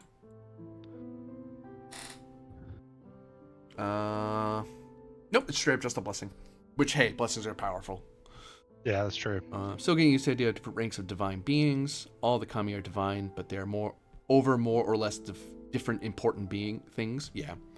I was raised, there was the big G and then everyone else. Yeah. Like, I respect the various spirits of nature and my ancestors as all important, but the creator's also important. It's like, yeah, but I don't feel like taking off the river or my particular ancestor. different things. But theology aside, so I will get into it if I still don't stop myself.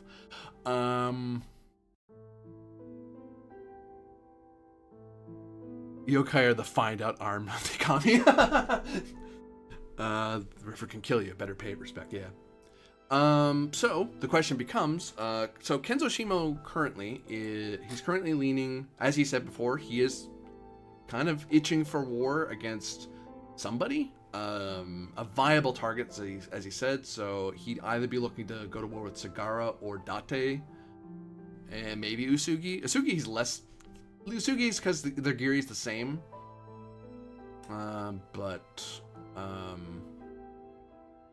Oh, sorry, the last thing. I almost forgot, sorry. Liao Guanyu will would like to address the court. You guys can tell him to sit back down if you don't want him to speak. I'm good with him speaking. I'm good with him speaking too. Me too. So Liao Guanyu kind of looks at Kenzo Shimo as everyone's starting to get ready to talk about the coming season and stuff. Kenzo Shimo gives a glance to you three to see if you have any objection. Nothing is said. So he kind of waves him forward. Liao Guanyu steps forward. He bows in his foreign way. And he bows very, very low until he's short of bowing to him like he's an emperor, but it's a very low and respectful bow to Shimo. My honorable and esteemed lord, I have listened carefully and spoken with those of my land who live here now and trade here now, with merchants and traders alike who eagerly await port. It is my concern I raise to you and your honorable advisors to know that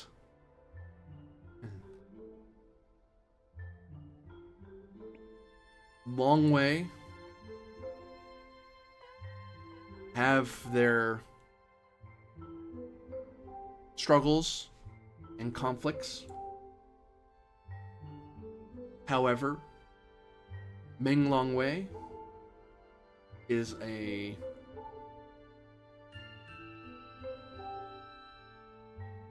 man of honor, a man of ambition,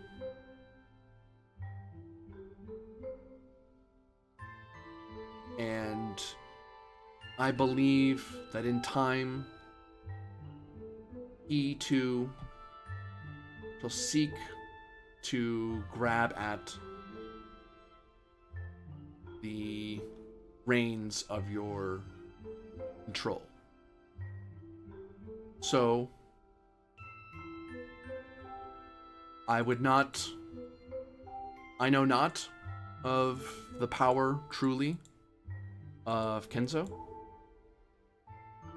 this honorable clan, this wise clan. That is beyond me. But I do know Long Wei has Ming Longwei has looked here. So it is from me to you, to your honorable self, to this honorable and esteemed assembly, that I know that this season it is not tenable, but perhaps next season a gift is sent in tribute to the Emperor of Heaven upon China, to salve that ambition so that you may concentrate on your own problems. The port, I think, could also be used in the coming season to increase amiable relation with Longwei over their rivals, such that it will tie their fortunes not to your destruction, but to your prosperity.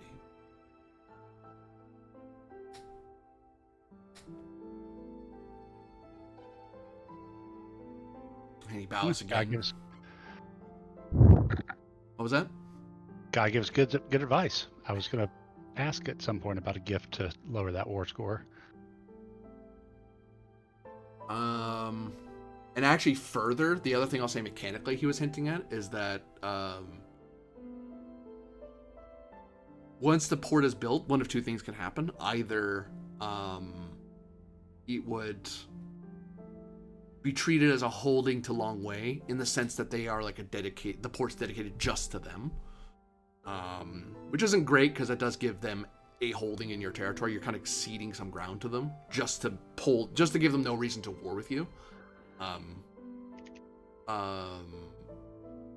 Or if not that, then a dedicated action of someone using the port once the port's built. So it wouldn't be until winter. In winter, once the port is, if the port was built in autumn, in winter you would send as an action, you'd go to Longwei to basically do a diplomatic action to get them to do a similar deal that Takeda did, in the sense of not non-aggression per se, but make a trade agreement. So it makes it easier. It gives another reason for them not to go to war with you, because they'd rather make money off you than use up a bunch of resources warring with you. Right. I will say that Kensushimo does not look terribly thrilled about this.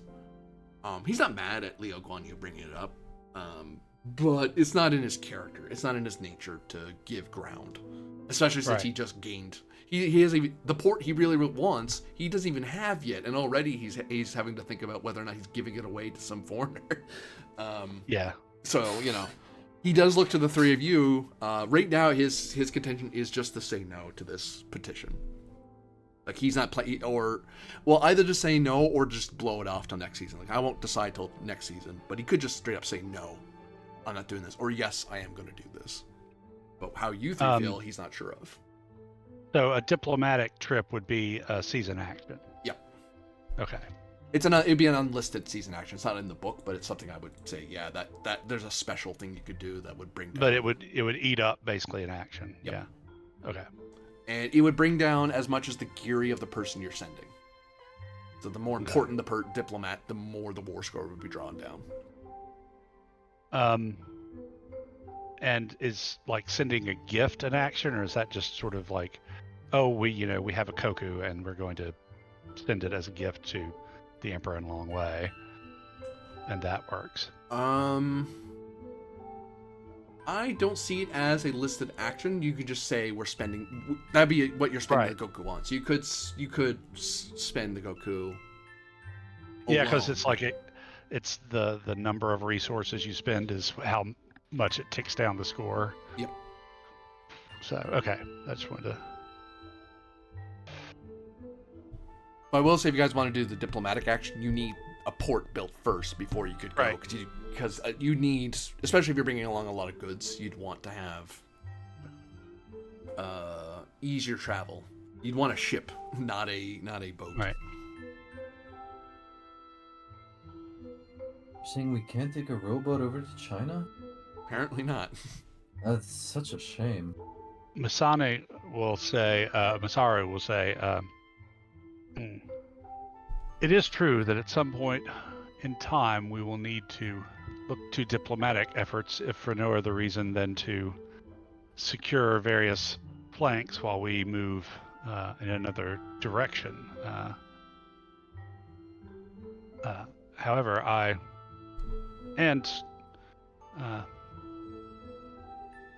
think a diplomatic mission and/or gift to the Long Way faction is not out of the question, but I would be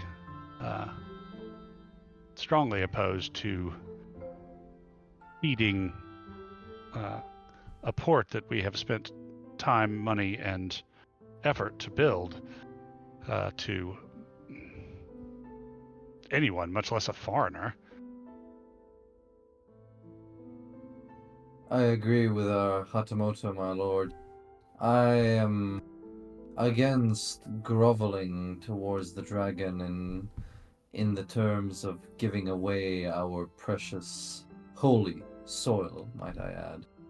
Gifts I can, perhaps we can tolerate, but handing over the port to the dragon is a bad idea. I agree as well. When you allow those with opposed interests to make a base within your stronghold, they will see more than you wish them to. And not only that, my lord, but we would surely bring the ire of the others, of the other clans, of the entirety of Japan. And indeed, is it not said that once you pay the Manchu gold, how do you get rid of the Manchu? No offense to our esteemed guest, of course. Yeah. No offense to the Danes, but you know. Luo Gonyu makes no gesture of offense because he ranks too low. He doesn't dare. You outrank him by too much. Perhaps, my lord, a boat full of incense, rice, and other goods towards Minglong Wei might cool his spirits for a time. But selling away Japan's precious soil to foreigners is akin to inviting the black ships to dock at our shores. Yamamoto looks a little excited at the idea, but he stays quiet. Of inviting the Portuguese. Yeah, he wants cool stuff. Yeah, trust me. If we need to find out if Mutsu is importing guns, and if so, then we may have to go that route. So, are you guys spending any Goku to gift to Long Wei, or are you doing that next? Are you gonna worry about that next season? Worry about the next season because the port's not up yet, right? You can send Goku just fine. That's easy. It's just you can't send a delegation Right. over. Well, and if we wait till the end of next season, then the war score will tick up to 7. So, I mean, I'd advocate sending a Koku, and that still leaves Yako with a Koku, and that would at least, keep the war score at 5 until the next season. So, I mean, if we can kind of keep it at that level for a bit, I think we're cool. Yeah, I think that's fine. And who knows, maybe Divine Wind will actually intervene on our side, and they'll have problems with the Joseon or something like that. They have problems with the Europeans, more like. Oh, no, we're not there yet. Don't worry. So, you guys are gonna send a Goku this season? Sure. Yeah. I think that sounds amicable, I guess. Let's do it. Knock it down to 5. Okay. You need to give me a beauty roll to convince Kenzo Shimo because he doesn't want to do it. Oh, No that's fair enough. opposed. It's just a straight roll of, hey, look, harmony's not a bad thing. I don't want to be harmonious. It's my money. I don't want to give them anything. Do I you want to mean, beat them in fight? battle. If he wants to go into private session and tell us that his war plan is a long way, then that's fine. We can figure that out. Although that Actually, will yeah. not help us. If he wants to fight, I'm Well, he not wants to fight opposed everybody. to it. He's ambitious. Right. Fair Right, enough. I'm not opposed to it, but then again, I dread to think the power that China will just wash up on our shores. So yeah, since the three of us are kind of in agreement, who has the best beauty chance? I think that'd be me, right? Unless Yeko Well, has a remember, higher if you score. guys roll together, then it's just whoever gets the high roll is the one with privilege. Yeah, okay. Don't. So we have a Goku. What about sending a Gohan? Don't send Yamcha. That is insulting. Ha ha Get ye gone. ha.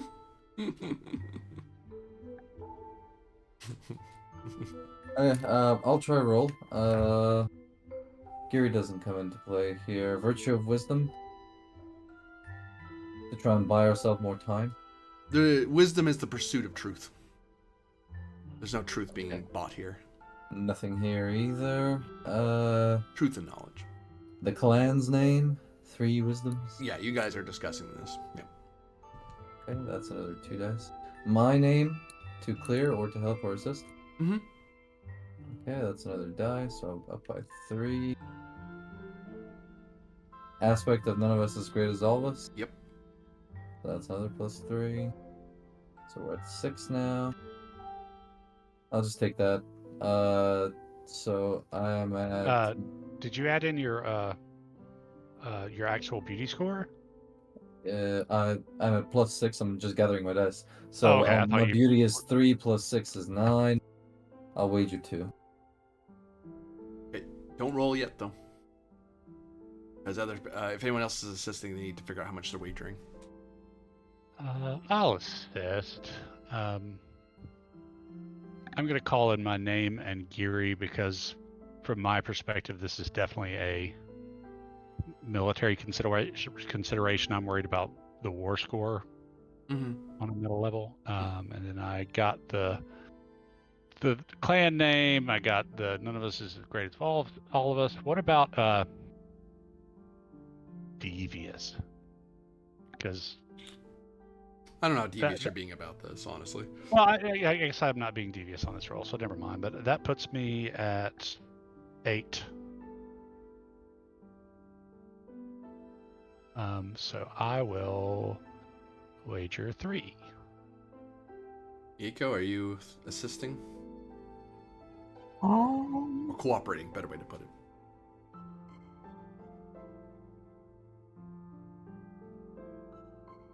yeah, I think so.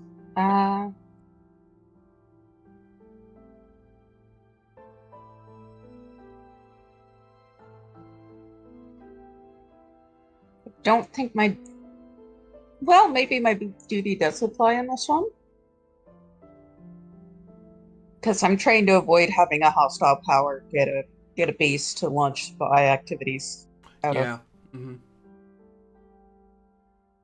of. None of us is as great as all of us. Yep. Alright. And then my attribute. It's 3 more. Let's need it 8. I'll wager.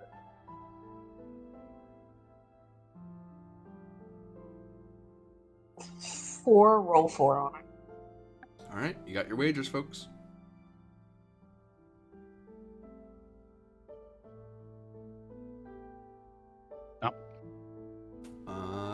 You got it. Privilege goes to Ryosuke, so that cuts Yeko's wager in half, and Kenzo Masaro's gets cut in half round down, so you get pulled down to 1. Put it plain and simple, he'll agree, although begrudgingly, to adhere to paying Long Way for now, and much? testing his metal of a single Koku. And later we'll test our metal against him. 2 goes into glory.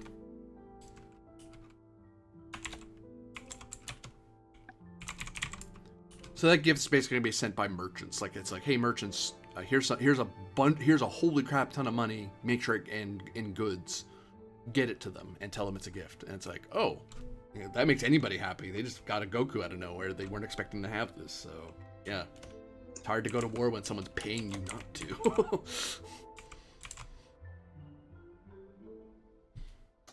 Those two are spent to your glory. All right. There's a Kenzo wager and 2 Yeka wagers.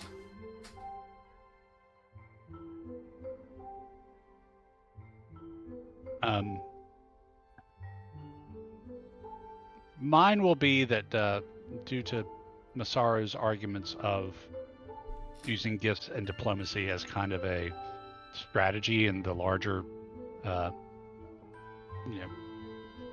grand strategy military sense, now has Shimo seeing such things as a viable tool of ambition. Okay, so it's going to be easier to Right. tilt him on this sort of stuff down the line. Right. What about Yeko? Not for glory, but you could add wagers to affect how this deal goes. I think I will just go for the glory on it. Yep.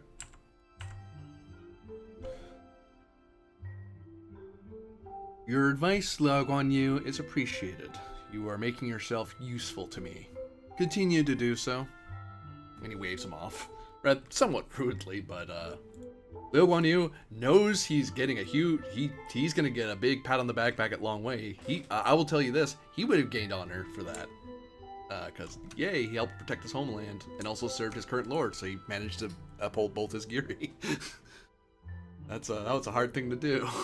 He didn't think he was gonna get it. I think that's all the petitioners. Yanamoto has no reason to bring something up. You've helped those two. So yeah, now it's a matter of figuring out, you've built your things. So now it's a matter of figuring out what you're going to be doing into the autumn season. The current default of Kenzo Shimo right now is to go to war with Date right away, or Usuki right away. He doesn't want to go to war with Takeda. That's not an option. He has a non-aggression with them. Or Sagara. But you can wave him off that path. Mostly he's looking at Date because there's that mountain pass advantage he now has, so he's kind of eager to use it right away. Using the mountain pass might be the wisest course of action for my lord, considering it shall close to us soon. I would argue instead of going to war in the fall, because when we go to war, that's the only season action we get. We can't do anything else but go to war. Yep. I would suggest that we wait and plan for an assault at the end of winter. Using that mountain pass, I agree that Date is an appropriate target, but that gives us another season to increase our strength and to learn more about the enemy. And See, I don't know what Corby decided actually here about this, but last time when I had privilege, I did say that there was a sweet spot when the pass was open between summer and fall. So I think I don't know how Corby's ruling it, but it could be closed in winter. You'd need you'd need to check once you went up there if you wanted to fight in winter. Yeah, you can freely travel through in autumn. The autumn season is where that pass exists. Otherwise, it's a test to get through it. So if you wanted to use the pass without a check, you would need to do it either this year or next year.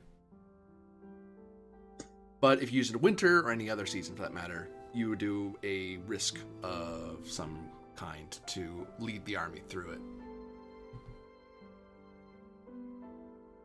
I would say we take the risk. I mean, because I established at some point that our troops are really good mountain winter troops, and they wouldn't be expecting us to come from that direction in the winter.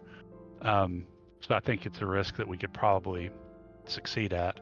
And again, I mean, it really is once you go into war, it becomes sheer numbers and math, and there's not a whole lot of actual strategy and player character personal action in the mechanics. It's all about, how many levels of Giri does your general have? Well, how many, there are some roles, but it's not, there's no real opportunity to be cool, like, okay, I'm going to lead you, you're going to take this force and flank him, and I'm going to take this force and, circle around behind kind of thing. The chaos of war. Yeah, I think, but I think another. Let's get the port built and something else, and maybe we're in a better, stronger position to go to war in the winter. Because I think we can do a risk, particularly if I can frame it as like a cunning risk. That's pretty much my wheelhouse, and I think I can frame it as attacking from an unexpected direction in an unexpected time of year. That's pretty cunning and devious. The only problem I see with it is how are you going to get a supply train going with that army in those mountains with pack animals, with snow everywhere? It just seems like it's going to be a difficult undertaking. Yeah, again, but none of that's. I feel like an opposed cunning roll is happening here. Oh well. Perhaps I don't want to fight this. I just want to hear how Ainsley wants to circumvent all this. Well, I mean, again, it's all just risks is what it comes down to, is rolls. It's been established in the narrative that our troops and our forces are mountain and winter fighters. So, I mean, that gives us an advantage as far as doing. There's also the river running right up. Where is this pass anyway? Right here. Okay, so that's where I'm looking. So. Because you go up by the village, up to the shrine, and then there's a path that winds. Okay. Do we know where it comes out in Mutsu? Yep. Let me pull you over there. Let me scroll up here. And pops out here. Okay. Which gives you a way to come from this pass down into this village, basically.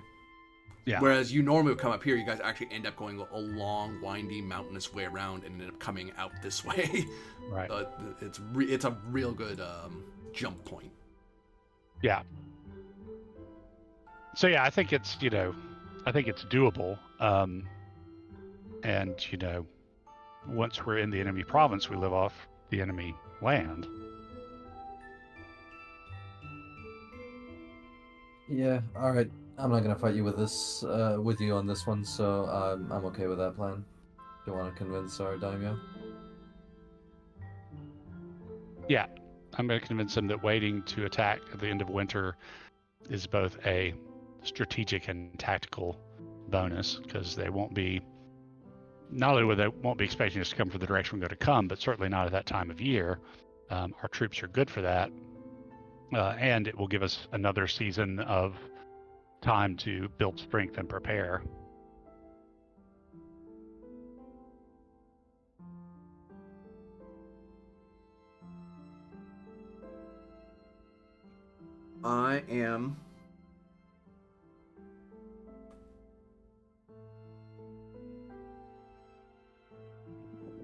I'm going to call this a courage roll. Cunning-wise, you're right, and I agree with you in a regard. Mm-hmm. Beauty isn't the problem here, I don't think. I think it is a courage question. It's just straight up being willing to stand up to telling, because he seems very dedicated to this. You've already told him no on one thing.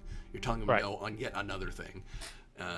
And you need to be able to keep a firm grip rather than back down to him waving you off or saying, no, I want to do this. No, really, this is the best idea. I'm not just, I'm not just being an asshole brother. Yeah, I'm not just being difficult. Yep. I'm not trying to be obstructionist. I'm trying to help. It's like, but I want to invade now, though. I don't like being told no. I'm not saying no. I'm saying later. Right. And then I'm saying we'll give you a victory on a plate. Okay, so that's 2 for courage, and then definitely my name and my Giri.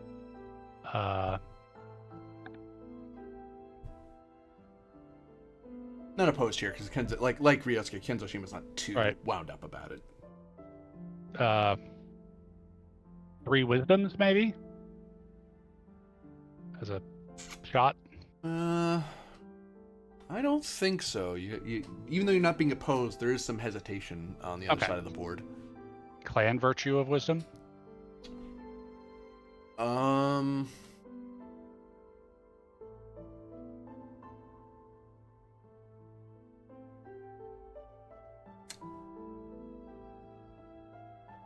gonna say no. I'm hemming-hawing on it, so I'm gonna default to no.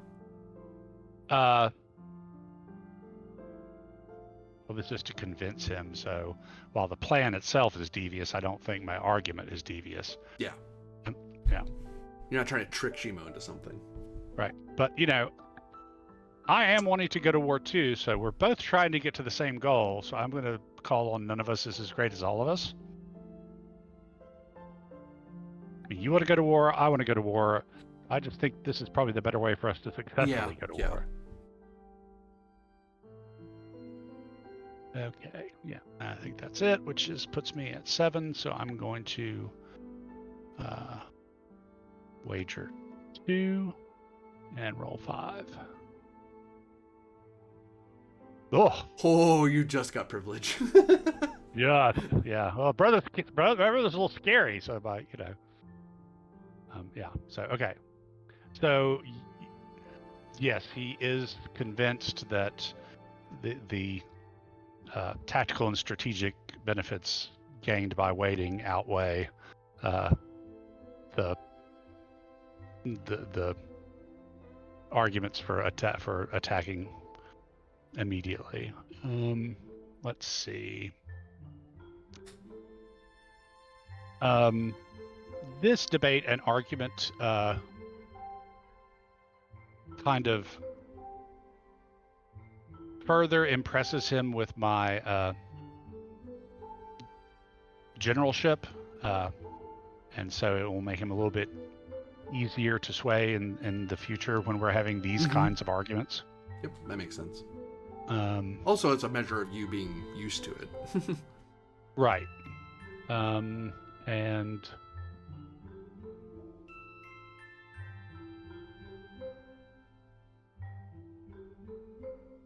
but since I have told him no twice this season, next season I'm going to have some kind of penalty if I'm trying to do that again on something.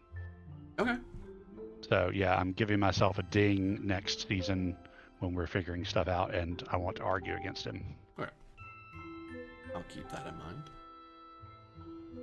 mind. So Kizushimo, struggling to hide his disappointment because he was really eager to go to war again. He hasn't warred since last winter. And even that war wasn't terribly bloody, frankly. Like 2 minutes ago. Yeah. Like, damn it. All right, fine. The question becomes, what is the goal of Autumn? What are you guys hoping to achieve?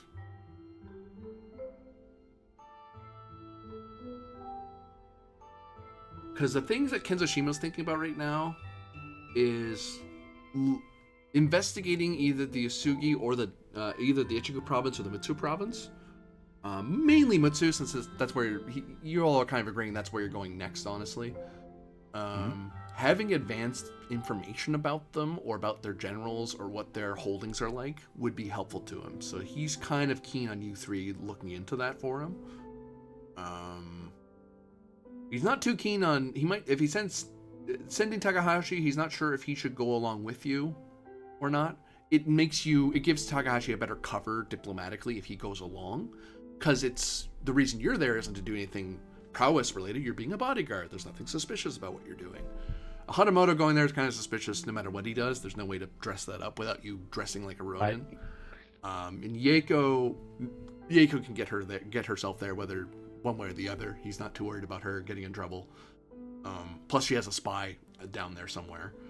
But that's his first thought. His first thought is looking, because he can't send you the long way because the port's not built yet.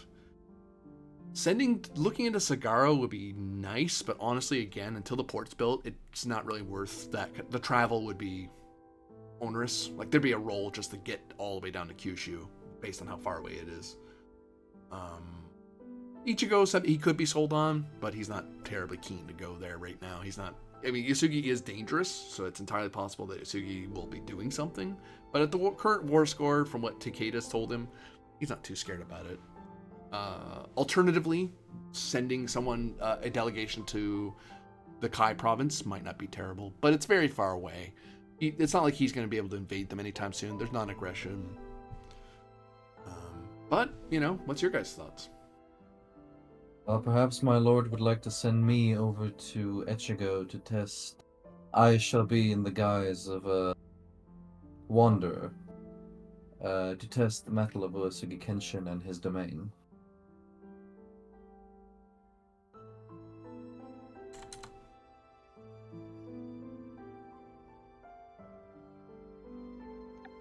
Masaru, Yeiko?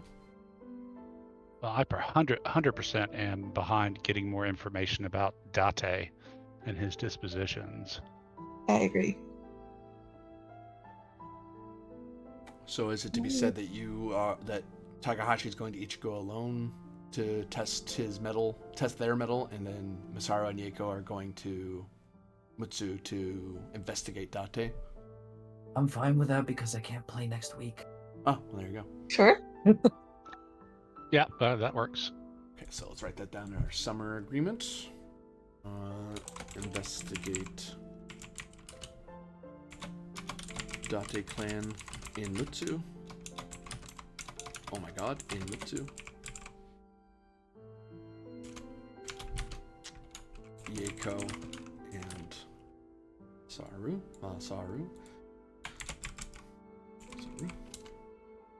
And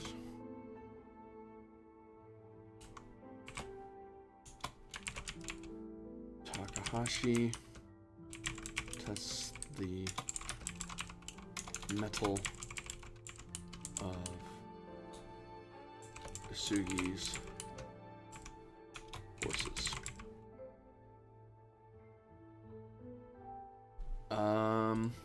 Yeah, and you can always drop a buck in Uesugi's people's ear that, Takeda's, making these deals up north.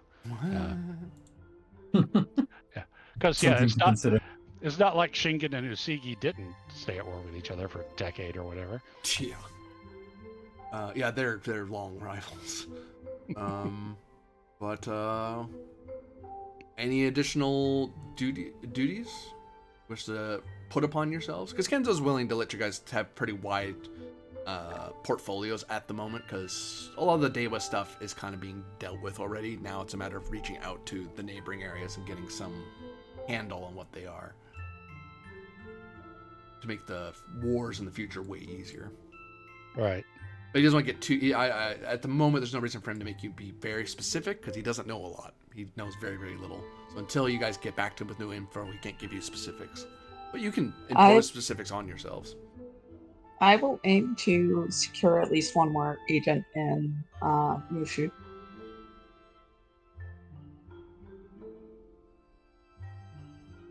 Okay, so... And Nico will seek out a new agent. Oh, what was that? And I will aim to secretly prepare hidden supply caches on the route up to the hidden pass in preparation.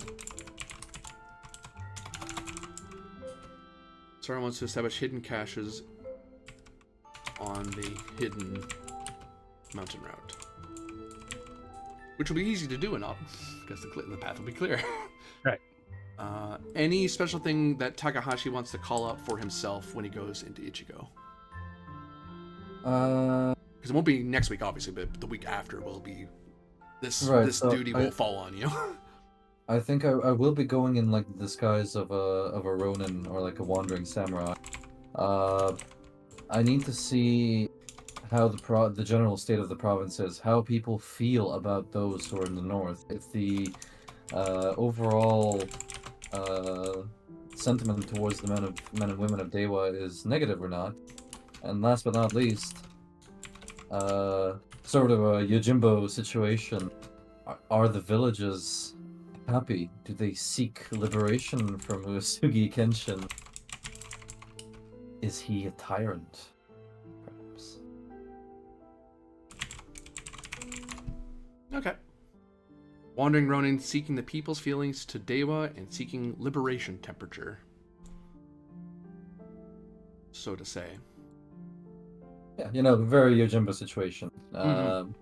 He walks into town, sees what's up, and then proceeds to act accordingly. Very good. I'm going to throw another honor at you guys, because you guys have pleased every want that Kenzo Shima had without offending him or any of his guests. And you have avoided another tragedy, because if you guys had basically forsaken Mizuno Hiroshi, he would have faded from the world. If you had forsaken Kuragane Koji, you would have had a new war score of a Kuragane Rebellion. And that would have been an issue. Or you would have fought him there and then. That was prevented. Takeda Kasumi was respected despite her rather suspicious presence. And squeezed. But not too much, not rudely so. It was more of a... You managed to get on top of a diplomatic situation that you otherwise wouldn't have, so that's actually pretty impressive. And Lao Guanyu wasn't treated unfairly. He was treated the way a person of his rank would be, and you were even wise enough to use the information he gave you. And I believe that will be a good place as any to stop on the dot. And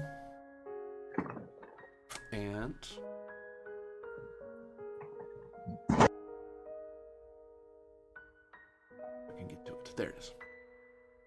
I'll tell you that from this, one of the many haiku of the guardian samurai of Dewa. Silent winds howl fierce, samurai a frozen ghost, guarding through the storm. Which I will say probably will highlight a certain sword saint who you managed to keep with you. Actually, to that end, I'm actually going to give you a bonus honor because you guys are acting somewhat within the legend of the Dewa samurai. That I'm unintentionally, but the people will look upon you guys rather well because you guys did.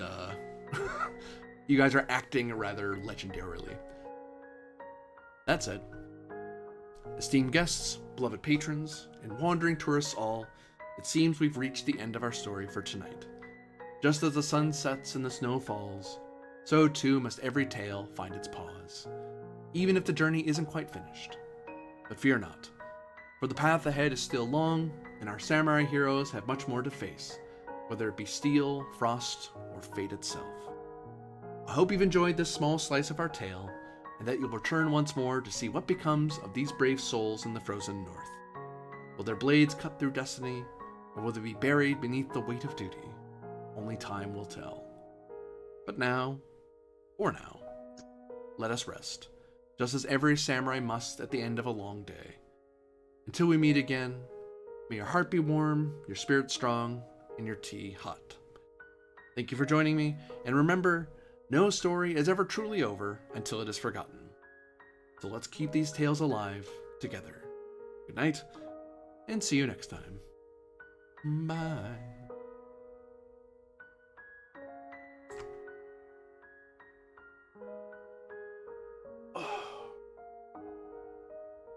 And here I didn't think I had enough content for today. Look, I think I have ample enough reason to be absolutely cross with Kuragane Koji. Oh yeah. No.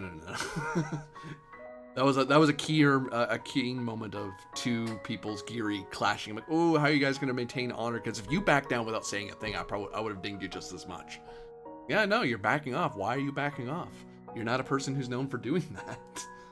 Yeah, so I called his brother an honorless. I wanted to call his brother an honorless cur, but I think that would have incurred a fight, actually. Yeah, that might have forced Masaru's hand, I think. Which, hey, an honor duel without death is possible.